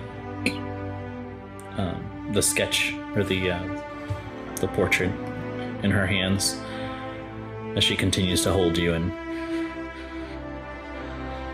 you all share another moment before she draws you closer to the fire and sits you and Kwanzaa down as you kind of begin to talk. While we Dane. do... Sorry. I was just going to say, while we do that, I'm going to bust out the tea set.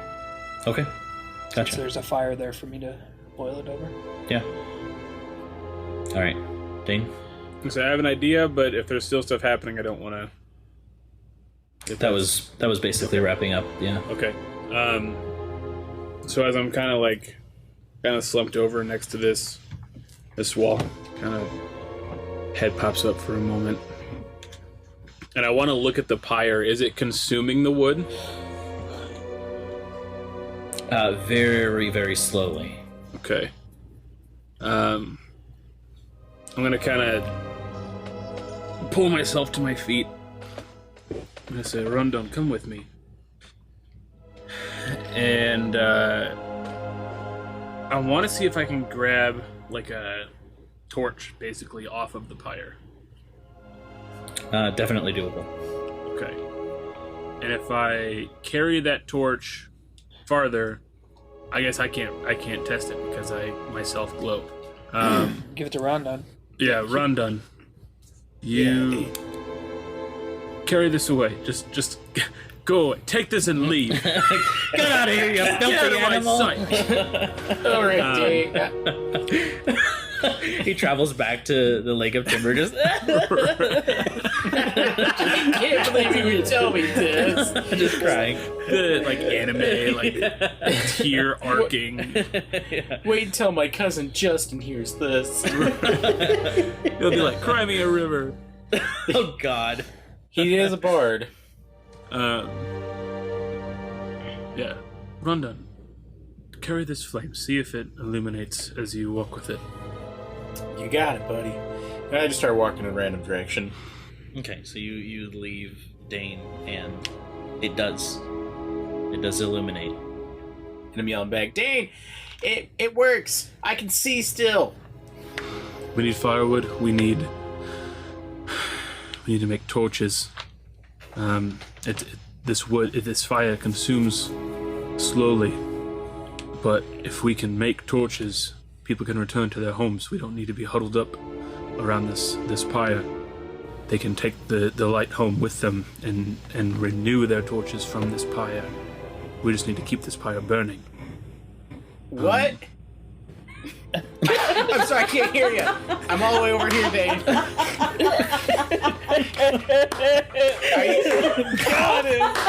Got him. He's like 20 to 30 feet away from you. And you're. Well, he's got to be more than 30 because my. Oh, that's true. Yeah. So yeah, it would be like it'd be quite a bit far away. Yeah. Have you guys seen just a gnome Shazam? standing in the darkness? Just what? Me? So Dane's just more talking out loud to himself at this point, because no one else is around to hear him. Just bury him. But yes, I have seen that Shazam part where like the bad guy's like super far away. Yeah, he's like monologuing and he's like, "What? We're really far apart. I can't." That's good.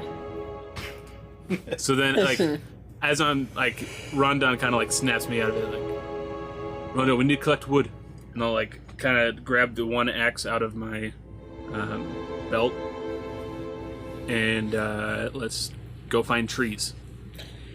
All right. And I guess I'll get a couple capable-looking halfling men. Sure. Hey, come with us. And I'll re-explain exactly what I just said as we're walking. If we can get torches, if we can get firewood, as long as that central pyre remains burning, anyone can light their own torches from it. You can take the fire to your homes. We don't have to stay, everyone, in this central place. We can take this fire other places with us. But is the danger really gone? The danger may never be gone again. What can we do about it?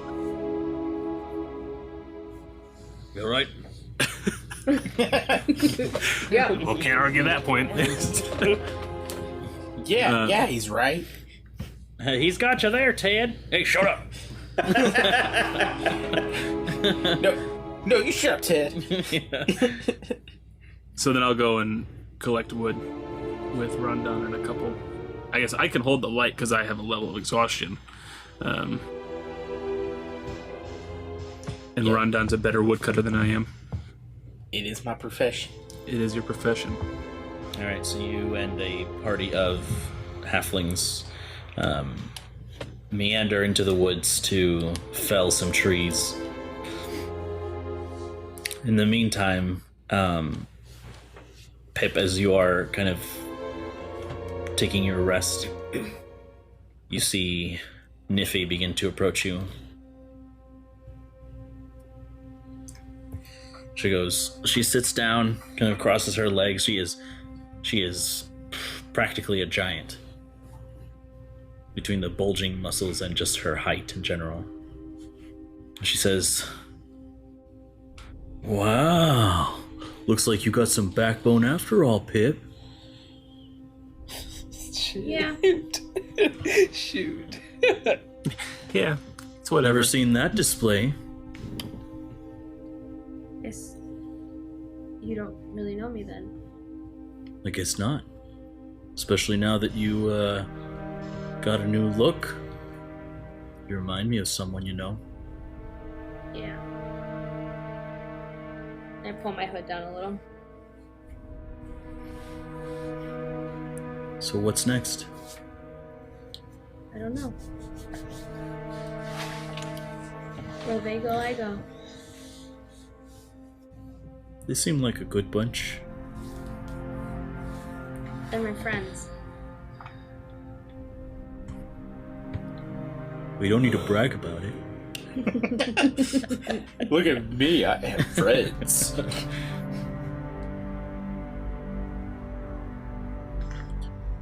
If you don't mind, I'll stick around for a little longer. See if I okay. can't find any of the others. Who was the person that took what Veritas had for me, Brendan? It was Scaldus, So it was, the Flame Master. okay. Maybe you can help us find Skuldus. Yeah. Find anyone. Everyone kind of split after that. I really don't know what happened to the Troop Master, but... well... besides what I kind of heard you talking about, but... I'm not really sure he'd go out that easily. I think he's still out there.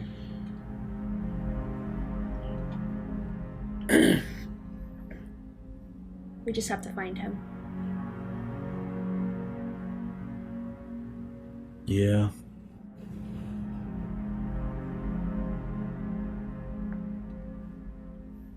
The world just got a lot smaller, though.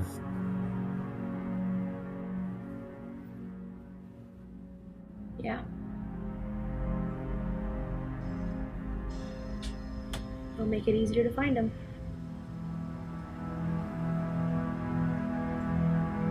If you say so. She leans back and kind of just lays down in the dirt, has her hands kind of behind her, staring up at the lightless sky,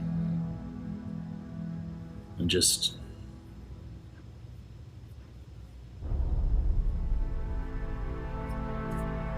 lays there in silence.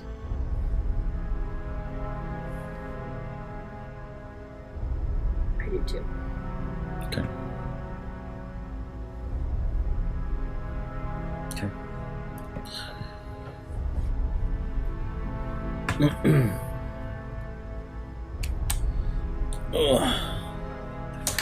Eventually, the hours pass as Eric, your family, and Kwanseng, yourself, eventually begin to feel, the exhaustion kind of set in, the emotional strain, the gravity of the situation. And Dane and Rondon return with several hauls of firewood as you begin to fashion these torches for the people. So as we finish, sets, if you will, I want to kind of have the halflings running relays, hey, taking some back, and they're lighting them and getting them set on houses so that people can kind of start returning to, not normalcy, of course, but just kind of as it's going, kind of have that process also happening, kind of recruit a few more people to help out with it. So okay.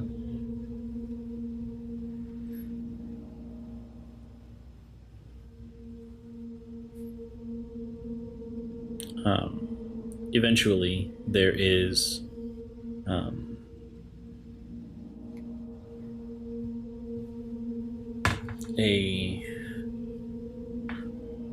a time where everyone begins to kind of leave the pyre, the center of town. Most who live here return to their dwellings.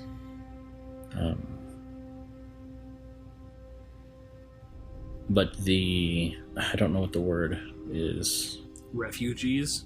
The refugees, yeah, I was going for a different word, but I can't. The now homeless, the now homeless, the refugees, yeah, from Greenwood, do not have a place to stay, but the people of Darvington open their doors. Even though, and Eric, you kind of knew about this, there's kind of some bad blood between the two towns, but in times of great need, people come together.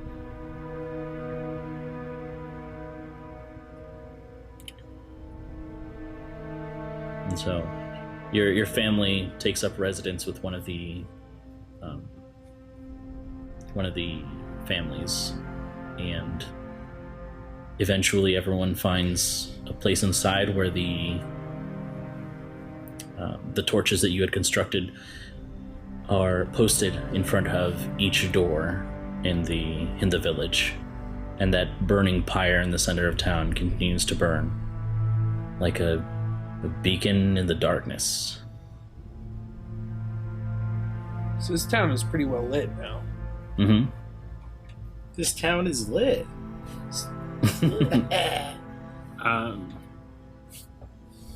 As rest time seems to be coming, I want to see if I can diminish a little bit and then push it back out to that limit, like the light that I've got. Mm-hmm. See if that's kind of flexible now, or if it's going to be like that same kind of strain every time. Just gonna test it out. It doesn't seem as the just from the first time doing it, you know, it doesn't seem as though it's going to be like an easy muscle to flex quite as easily. Okay. So if I lessen it, it'll take a lot of effort to push it back out again. Correct. And that shines through... shines through, like, cover, I guess, somehow? Excuse me.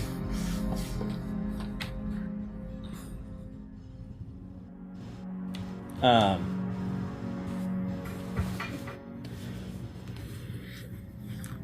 on. Hold it. It's a magical light.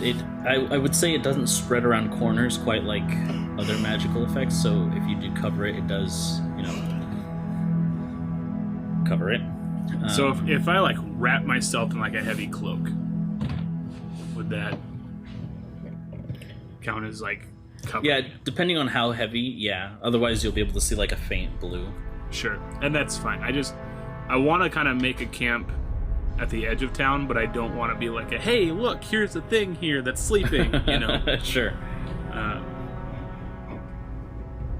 Especially if we've got torches that we can carry now. I'll want to kind of not advertise that. Gotcha. Yeah, and people do invite you into their houses, but you're, I mean, much too large for them. Right. I thank them all very appreciatively. Just, I don't want to take up any more of your space. Thank you. I'll find that way.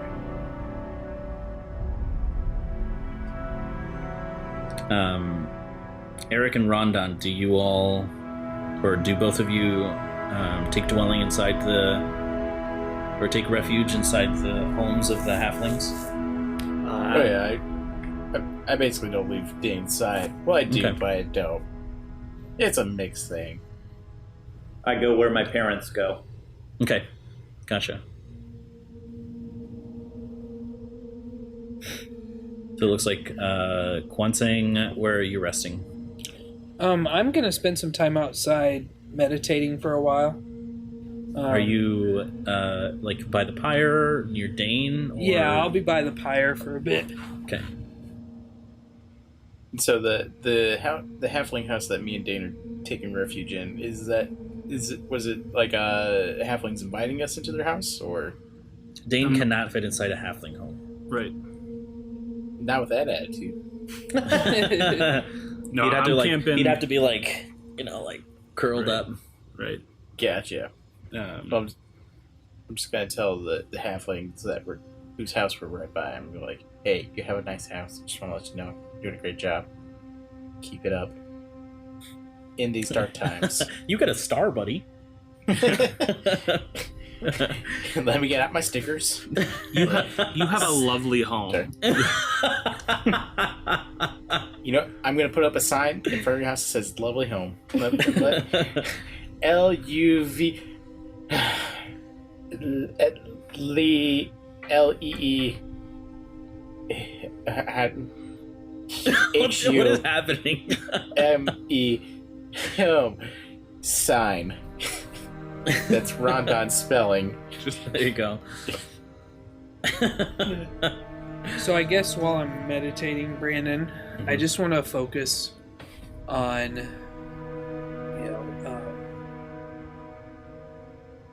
just becoming one with the air.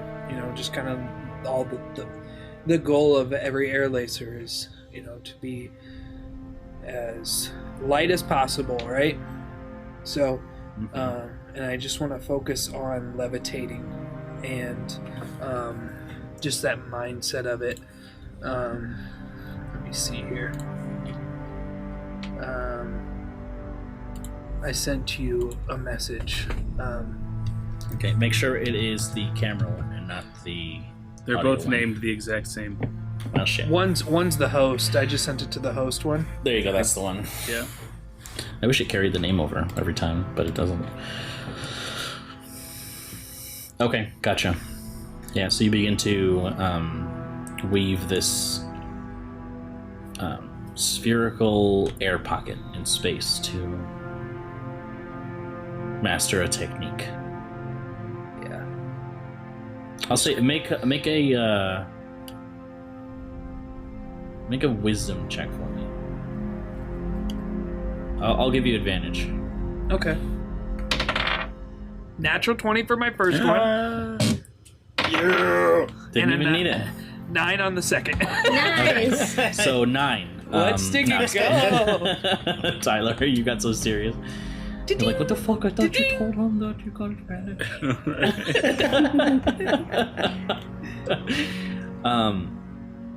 You're focusing.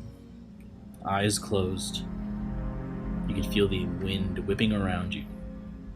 As you feel your legs, the kind of like free, like almost baggy pants that you have on suddenly begin to flutter, and all of a sudden you lift your foot up until your toe is the only thing that is touching the ground, and you cross your other leg until your feet are no longer touching the ground, and there is this concentrated vortex below you that keeps you aloft. And as you're doing this, with your eyes closed in this incredible focus, something makes your heart sink.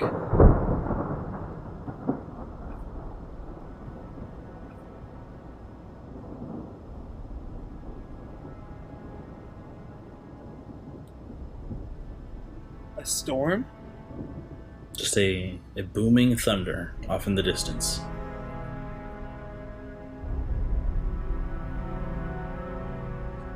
I open my eyes to look towards it. Oh, Jesus.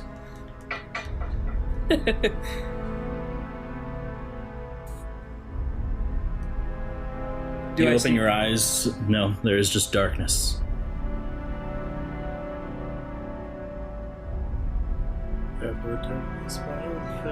Right. I guess just kind of foot, under the one leg and kind of tiptoeing on this sphere. I'll just push off and land on my feet. Okay. And I'm going to say to myself,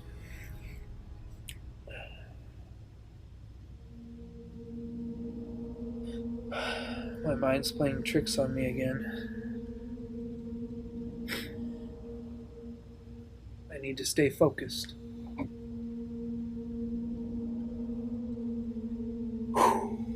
And I take a deep breath. It's time for me to sleep. And I'll walk off to whoever offered me their home to sleep in. Okay. Or whatever. It'll be very cramped inside a halfling. Well, then I'll just sleep outside. Okay. Are you joining Pip or Dane? Or neither. Or both. I'll just post up somewhere near Dane. He's still in the city. I don't know where Pip went, I guess. You'll be able to see the glowing fires. Oh, that's right. Jeez Louise. I'll post up in between them. Okay. So I can run either way. Split Gotcha. difference. Just, are you carrying a torch with you? I have that shard. That's true. Yeah. Gotcha. So, eventually, sleep takes all of you.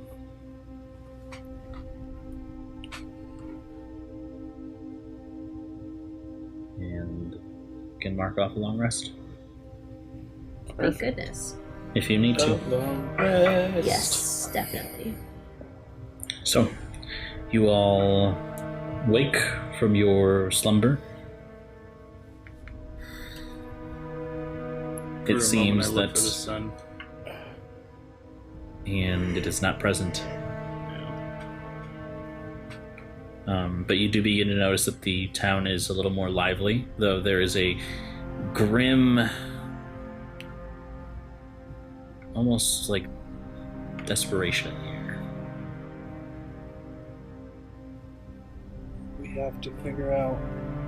I guess just me talking to myself because I'm not with them yet, but we have to figure out how to stop this darkness.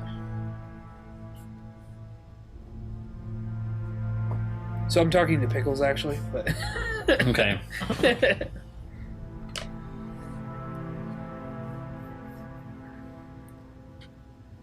I make my way over to Dane. Okay. So as you begin to awaken Thane, you're kind of But still on.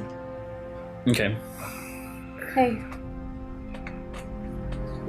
Good morning. how you feeling? Whatever it is we're supposed to say now.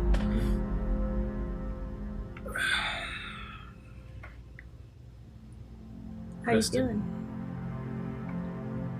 That's about all I can say.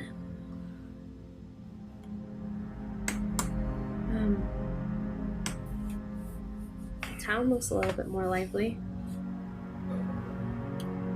Good. I hope that the light lifts their spirits some.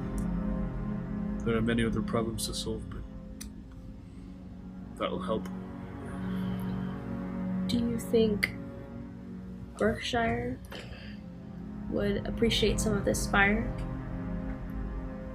I intend to take some to them. We'll need a few torches, and a steady supply of firewood.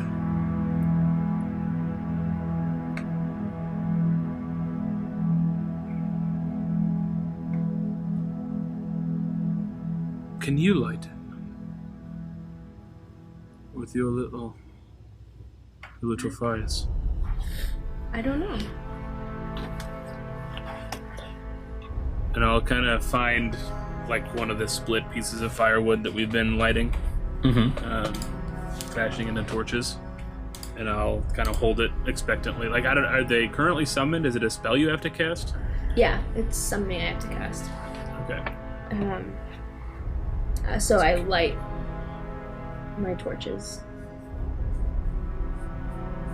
Okay. The four appear as you drift them closer to the torch. It doesn't seem to create fire. It seems that this is more of an ethereal fire than anything. I'm sorry. That's okay. We've got another plan. A little more difficult, but a plan.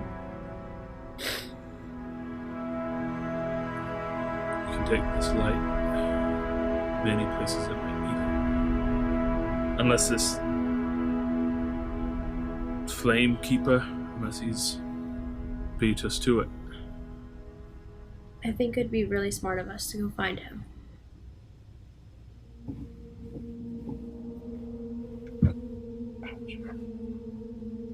There are many paths to tread.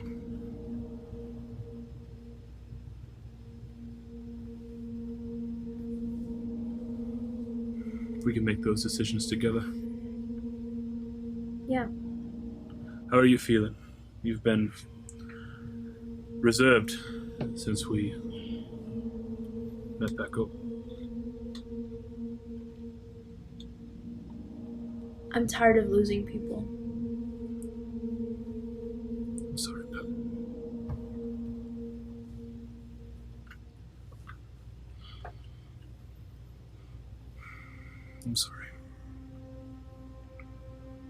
It didn't have to go the way it did. There's a reason for everything.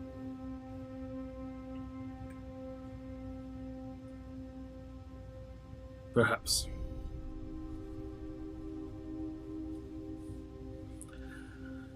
Come, let's find the others. Alright.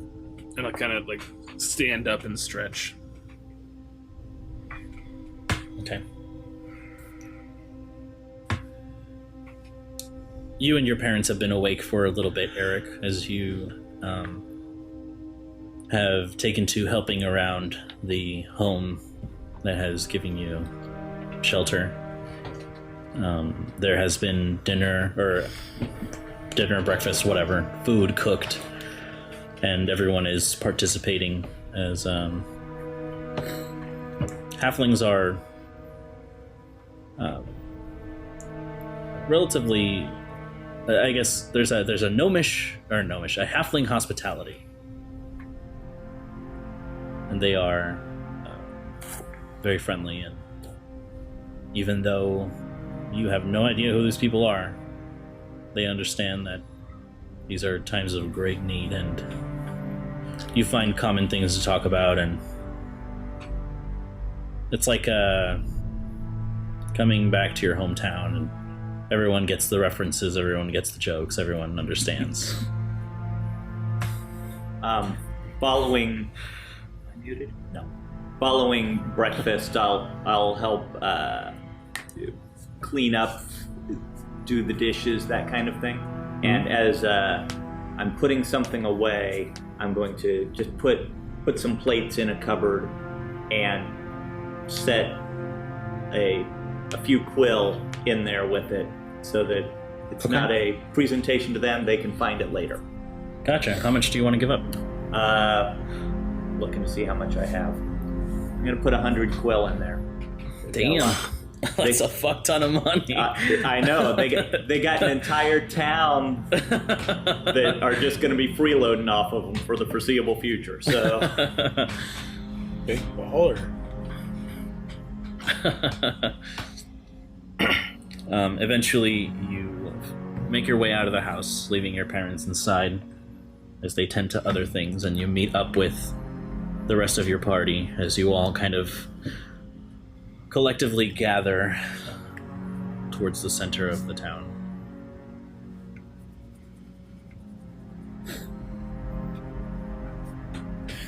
I think we should all agree on one thing, and that is that we need to figure out how to turn the lights on.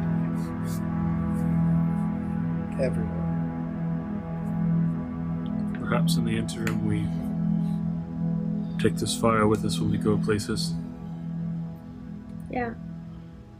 It's not the Maybe. same, but it's something. Maybe we discover electricity. We create bulbs that are filled with light. Rondon is talking nonsense again. Let's go. Rondon, yeah. I haven't had my coffee yet. I'm sorry. You know how I get before my coffee.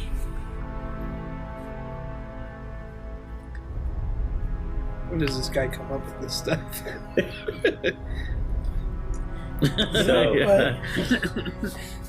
So do we know where to find this Genasi? Are we heading either north or south? I forget which direction he went. Can I do a... He headed south. Okay. Because we came from the north. That's right. Looks like we're all headed south. Is that the Sounds direction kind for of- Berkshire anyway? No, Berkshire is northwest. Cause Quest is actually south. I say it's Cause Quest and then the sea, right? Yeah. Well, I wonder what he's trying to do to get to the sea. If that is where he's going.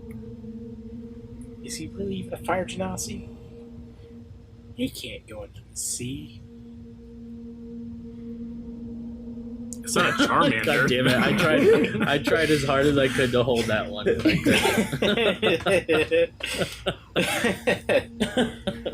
I You can't escape Rondon.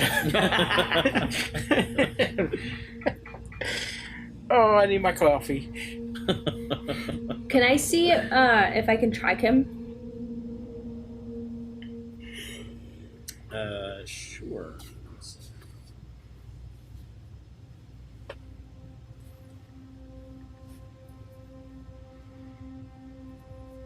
Yeah, because you know that he was going south. Mm-hmm. The next town would be Cosquest, and that was, I mean, that could have been over like 10 hours ago. Cosquest isn't that far from here. It's like 2 hours. Okay. So I really don't need to track him. You can presume that he was going to Cosquest. Okay. It's the only like village Logical. that's even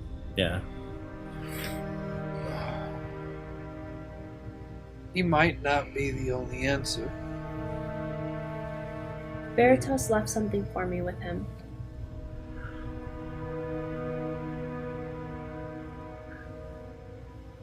It might be an answer to what's happening. I don't know. What is it he left? I don't know.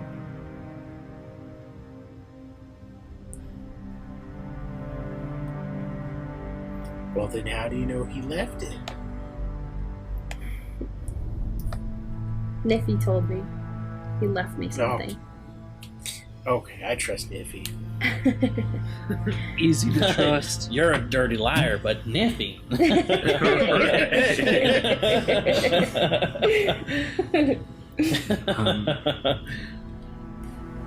I do think we should go to this Cosquest. But I'm concerned for the security of the people here. There are... We've illuminated the city for them, but we've also made them a light in the darkness for other folks with good intentions or bad. Eric, are there craftsmen among your people? Basic woodworkers. What are you looking for? A palisade, something simple. Something to maybe block some of the light from the outside. Something they can defend. That's a good idea. Let me talk to my father. He did basic woodworking when he had a shop, and he'll know people that can help him. This is a good idea. It's a good plan, and if nothing else, it keeps hands from being idle. So I'm going to return to my father and pass that plan along. Okay, it is feasible, but it will require quite a bit of time and resources. There's also a kind of grimness in the air as you tell him this. They've had dangers before, but they've never had to erect walls, and it kind of you can sense the kind of finality to it, that this is life now.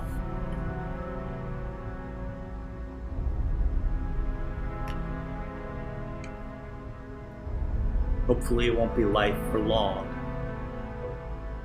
Forever.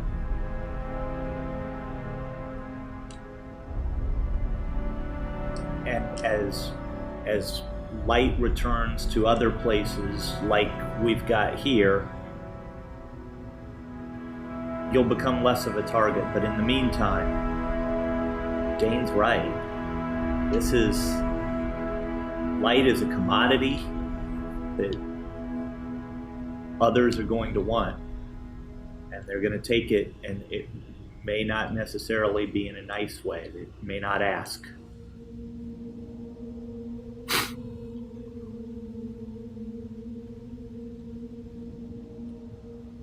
I understand, son. Thank you for everything you and your friends have done for us.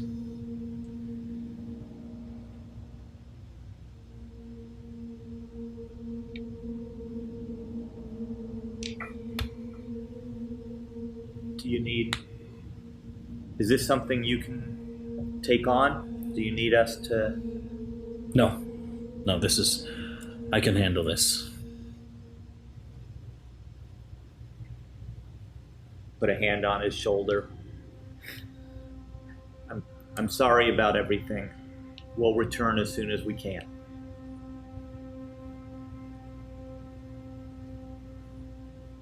He just pulls you in for a big hug. It's like the dad hug, like really strong. Yep. And I'm kind of stiff at first out of embarrassment and then just sort of melt into it. Mm-hmm. He pats you on the back and kind of holds your shoulder as you step away from him and return. Pip. Well, this is just a general question for you. Out of curiosity, what direction did the elves go? They headed north. North. Okay.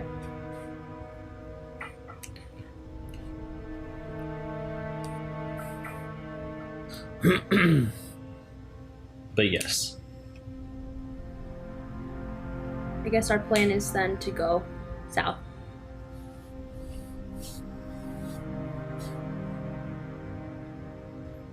Yes. Just gotta be on our guard. Should we get going? Absolutely. We must take at least one torch each. And a bundle of wood, maybe more. We must make sure that we don't let this fire go out. I put my my torches on the outside of like the outside of where Dane's and Kwansang's are. That way we get a little bit more light. If Sure. that makes sense. Yeah. Yeah. In all directions. That way it's not like forward. That way we can like kind of see around us. Sure. Yeah. Just enhancing the radius with your Right. lights. Right. Okay, so as you all pack up your things, you say your goodbyes, and you begin to wander. Sorry, just kind of imparting. Do not be stingy with this. If someone asks, share with them. Fire is not a limited resource. But if someone would come and take it from you, defend it.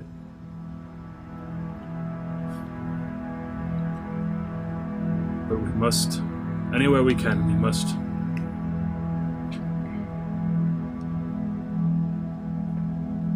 We will get through this together, all of us.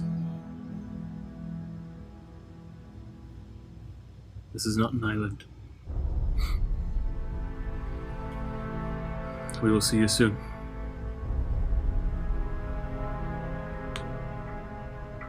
You get a few head nods, a few handshakes, and a lot of waving goodbye. These are common folk. You can only hope that they will make it out of this okay. And you depart as you continue to the south.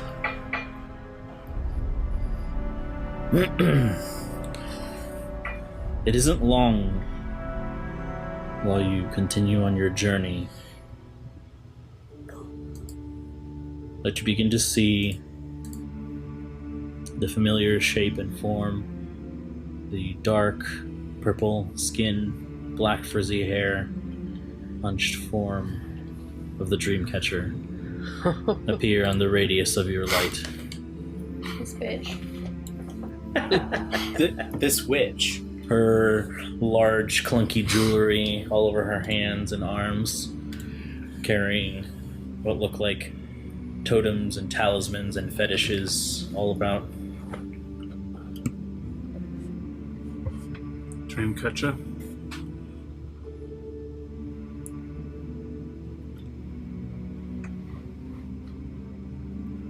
If I didn't know any better, I think you were following us. I am keeping my eye on you. Let's just say that.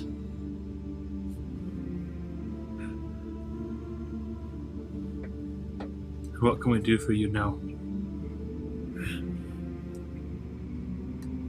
New knowledge has graced my ears, and I would like to share it with you.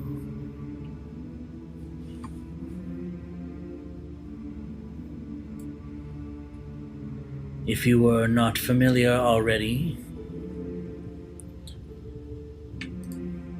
there's been a constant clash in the skies, far above.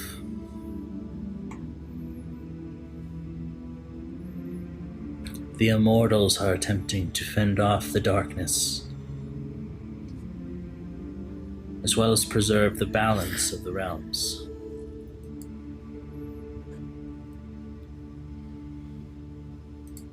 It seems the Mother of the Wood, Saleya, has taken it upon herself to grant the beasts of nature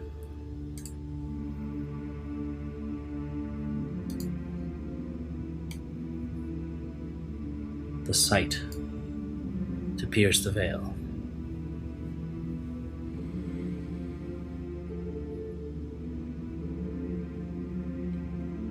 For she fears that in the darkness the ecosystems would be destroyed.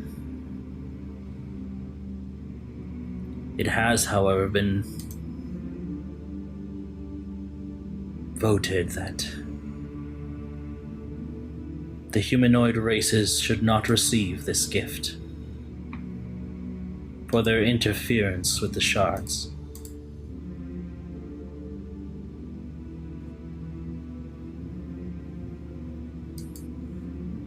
Can't argue with that logic.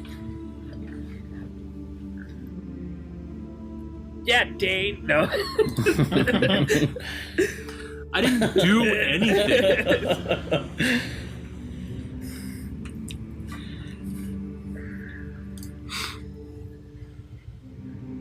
We've seen some of this clash you speak of.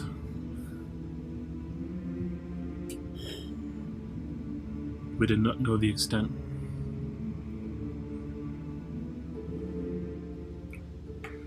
Yes, it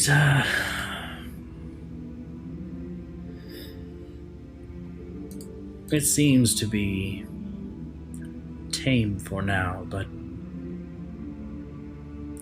we cannot tell what the severity of it will become. You seem to know much. Do you know how to bring the sun back? I do, but it's not something that can be done quite as easily.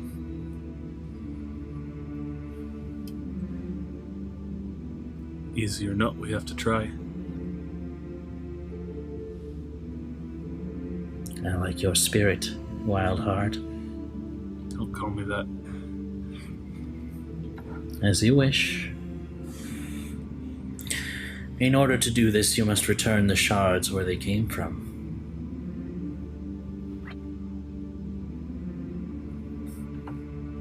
To the sky? Precisely. By the way, you can call him Wildfire if anything. Thank you. Yeah, I'll keep that in mind. Thanks. Makes a note. Yeah. Wild fart. She writes down somewhere.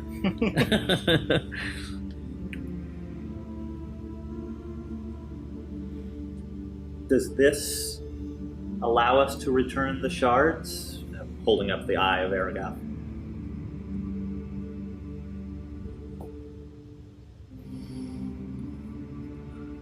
Well, it seems you did have it in you to find that. That is what he was after.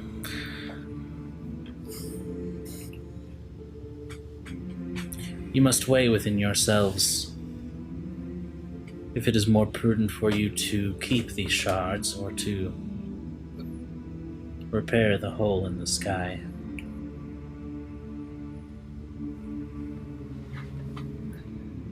Is there a number? Unfortunately, it's not that simple. 25. Well, could you make it that simple, please? Thanks. I'll put it in the suggestion box. Oh, thank you. I'm glad, I'll run I'm it glad past my you're listening. superiors.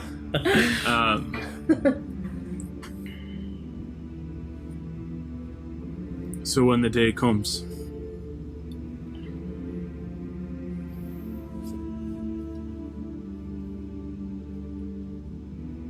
I will give my life to return this shot as well.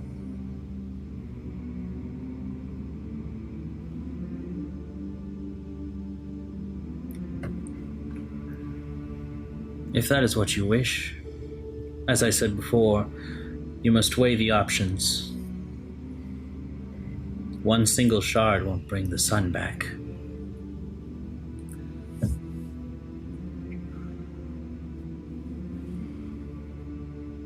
A single grain of rice may tip the balance. Okay, nerd. No.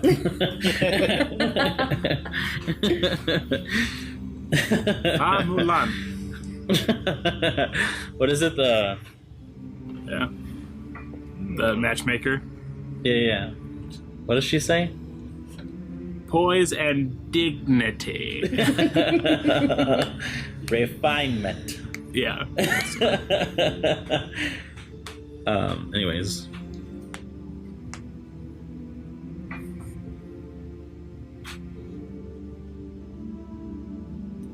I will say this, however. The sun may be out of reach for now, but the moon is not.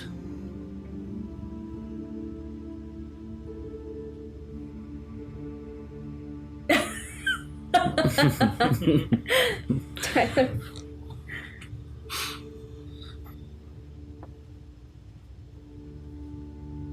Looking in the sky, can I see a moon? You cannot. Looking around, do I see a rocket ship to help us get to the moon? Yes. Nice. Nailed it. Right questions. That's what we needed. Yep. Surprisingly, yeah, it's just there. You just didn't ask before. Right. It's been following you around this whole time. That's right. Yeah, Radric is just a transformer. No, speaking of Radric, I forgot this earlier because Tyler was like, hey, I have an idea. And what I want to do with Radric is disassemble him and put him in a knapsack and so that he dangles better from Pickles so that he's not just planking all the time. Sure. That's awkward. This is like C-3PO being carried on Chewbacca's back. Yeah, exactly like that.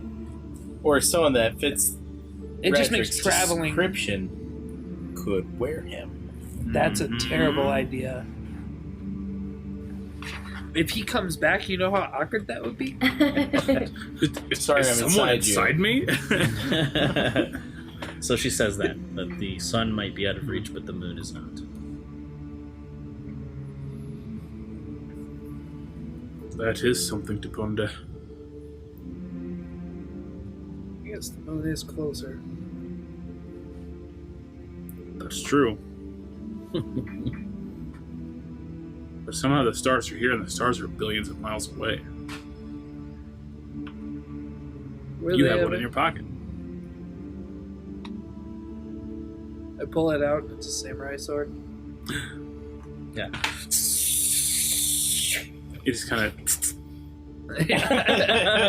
And Moon's all of a sudden there. It's that easy, huh? Yeah, she's right. The Moon is better odds. What do we want to do next? We've gotten so far away from the thing. Yeah.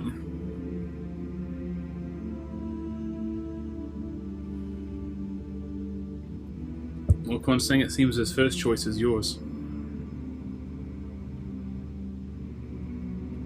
Oh, whether or not I put the shard back. Got it. Like, I have no say in the Moon at all.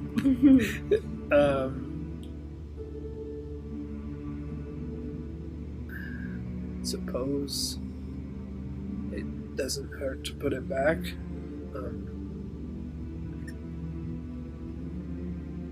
The only concern is currently our light sources are limited. And if we do run out of fire, we have you and Pip, which in theory should be enough. Yeah. I will leave it at the discretion of the party. I care not either way. Let's fly that to the moon. We have limited light now, yes. Depending how much it takes to get the moon back, may give light to Varys Dwell. Also, we know not what is on the road ahead of us. We know not what strength we will need to overcome it. It may be invaluable.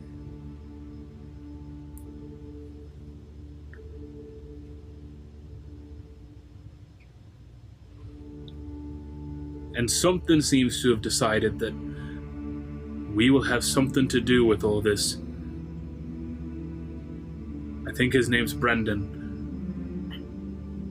Oh, I think its name's Fate. I think its name's Derek. The Maximum FBI agent. They noticed me. Derek, help us out, dude. Right. What do you think, man?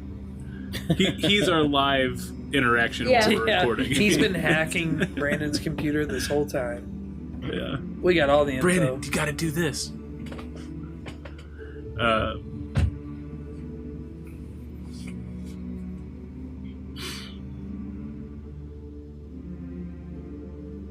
We have no way of measuring how much good will come from either decision until it's made. One decision can be made now, and another can be made later. We just have to decide how committed we are to either.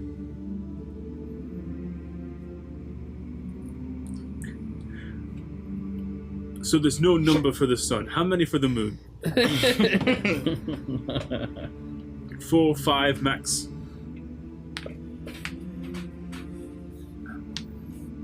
It's up to you to try.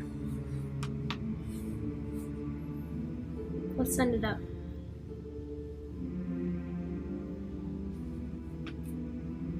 Gwen's saying if we find another, you get first dibs. No, screw you guys. You want to get rid of my stone? You want to get rid of my... No. Quanseg turns into the bad guy. I stab you all. Oh, shit. With I would give mine if thumb. it wouldn't literally kill me. Yeah. Okay, fine. Yeah, let's give Date. He dies All all, right. the time. But we use the resurrection stone to bring him back. That's true. There we Okay, go. but So- we still need someone to cast the magic. Nah, that's whatever. None of us Nah. have any resurrection magic. No. I speak for yourself. Actually, Dream that's a catcher. good. That's a Do you know good Revivify? point. No, she doesn't. Oh no, we're in a lot of trouble. Alright, yeah, I don't care. I'll set my stone up. Here's the eye. I take the eye, and I hold it up, and I look at the sky, Okay. and I take the first piece, and I set it in. Okay. So you look up at the sky. You can see that as you point the eye upward, this, like that strange cylindrical magic begins to kind of drift up from the inside of the ring.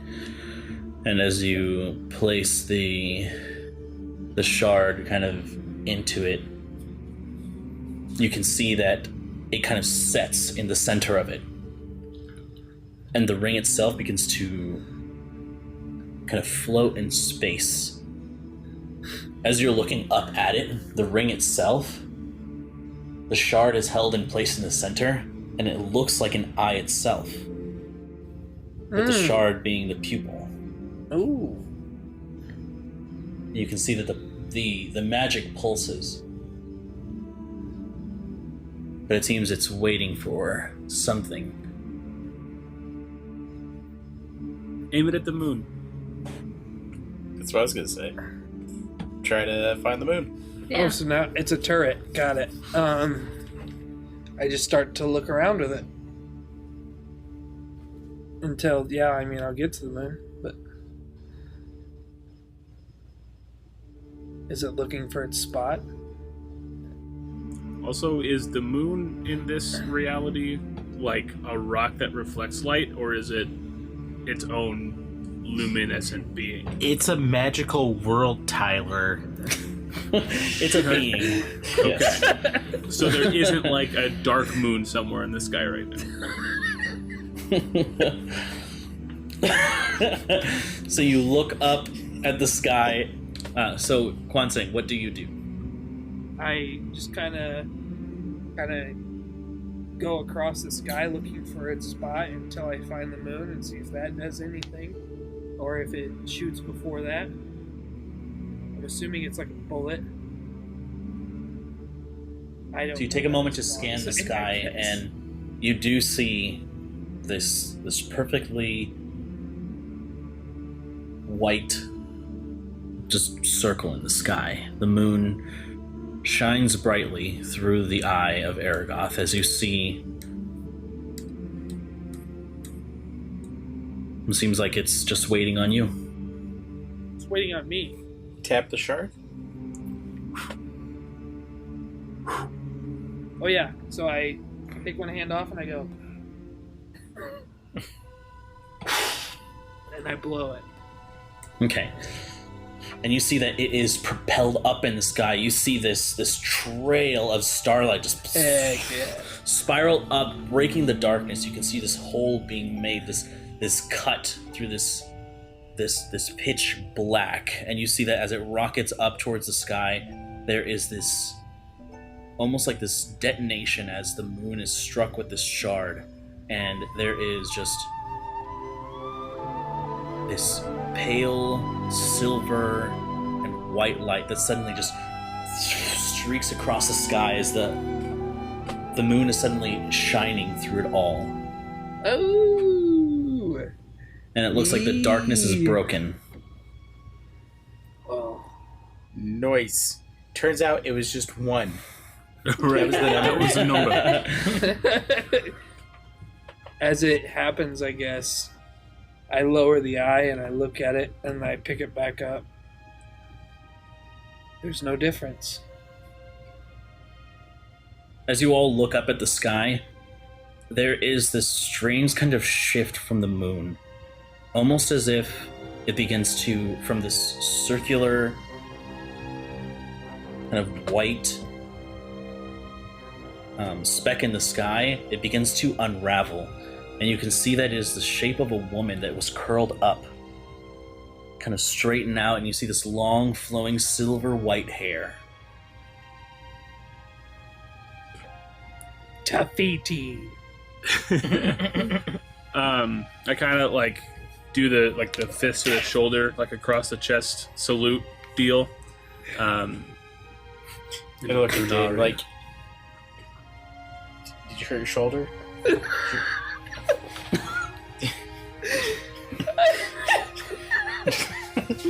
I knew it. I knew that. So that Matt couldn't let it go. There's no way. He's like, yep. Ooh, I'm gonna give the Wakanda forever. Just kidding. Yeah. Uh, back, loser. That nerd. I just kind of shout out into the sky, like, "Hello, hello, can you hear us? Is this on? Tap tap tap tap." My microphone. And you do hear a response. Oh. And it just says, it simply says, "Thank you." Hey, you're welcome. I bow, just I guess I take the hoop for the time being and I place it on the back of my staff. Just kind of so it's hanging there. I don't know if that's a bad idea or not. Actually, now that I did it, half my staff's gone. And I just kind of look up to her and I say, "No, thank you. Guide us, will you?" And as you look up at the sky, you can now see what Pip had seen before. These strange, kind of shadowy, almost like avatars of beasts made of shadow. Ooh. Flying in the sky. And you can see the strange eruptions and battles going on just thousands of feet above you. This is just constant. Mm-hmm. Oh, goodness.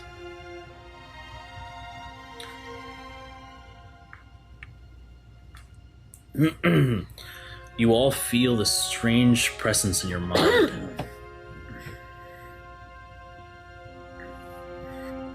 And it says, "There is a war that we are fighting. One that has been postponed for thousands of years.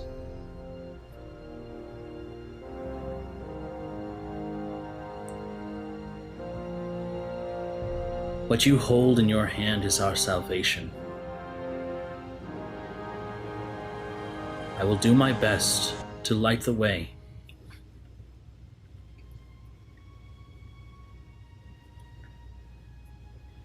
But know that nothing can shine forever. Take care."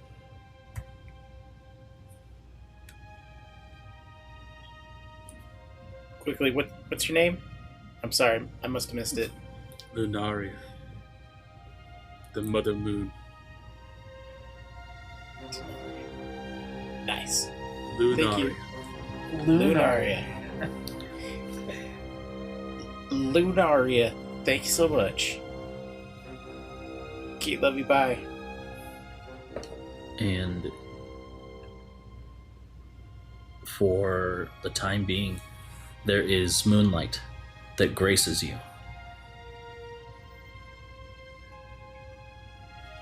On your journey. But like she had spoken before, she will not always be there, but you have helped her revive from the darkness. As you set your path down to Cause Quest to find Skaldis, the Flame Master, to bring light to others in need. That is where we'll pick up next time. Hey folks, thanks so much for joining us for episode 22 of The Dark Veil. If you're enjoying our podcast, the best way to help us grow is by telling your nerdy friends and family about us. and leaving us a review wherever you listen to podcasts. To keep up with us, you can find us on Facebook at Realm Narrative Gaming, on Instagram, TikTok, and Twitter at RNG Presents, or go straight to our website at rngpresents.com. Thanks again, friends. We love you. Be safe, be well, and we'll see you next time on The Dark Veil. Insert Mike's pre-recorded outro. The Dark Veil is a production of RNG Presents, starring Tyler Brinker as Dane, Rondon as Mac Anderson. Other people also play characters, and my brain just can't do it right now. And our theme music is by Aiden Chan. Bye! The Dark Veil is a production of RNG Presents and features Mac Anderson as Rondon, Tyler Brinker as Dane, Drew Doland as Kwanseng, Carla Elfritz as Pip, Mike Lewis as Eric, and the Dungeon Master? That's Brandon Rubio. Our amazing music provided by Aiden Chan, and this episode edited by Carla Elfritz. Thanks for listening. See you next time on The Dark Veil.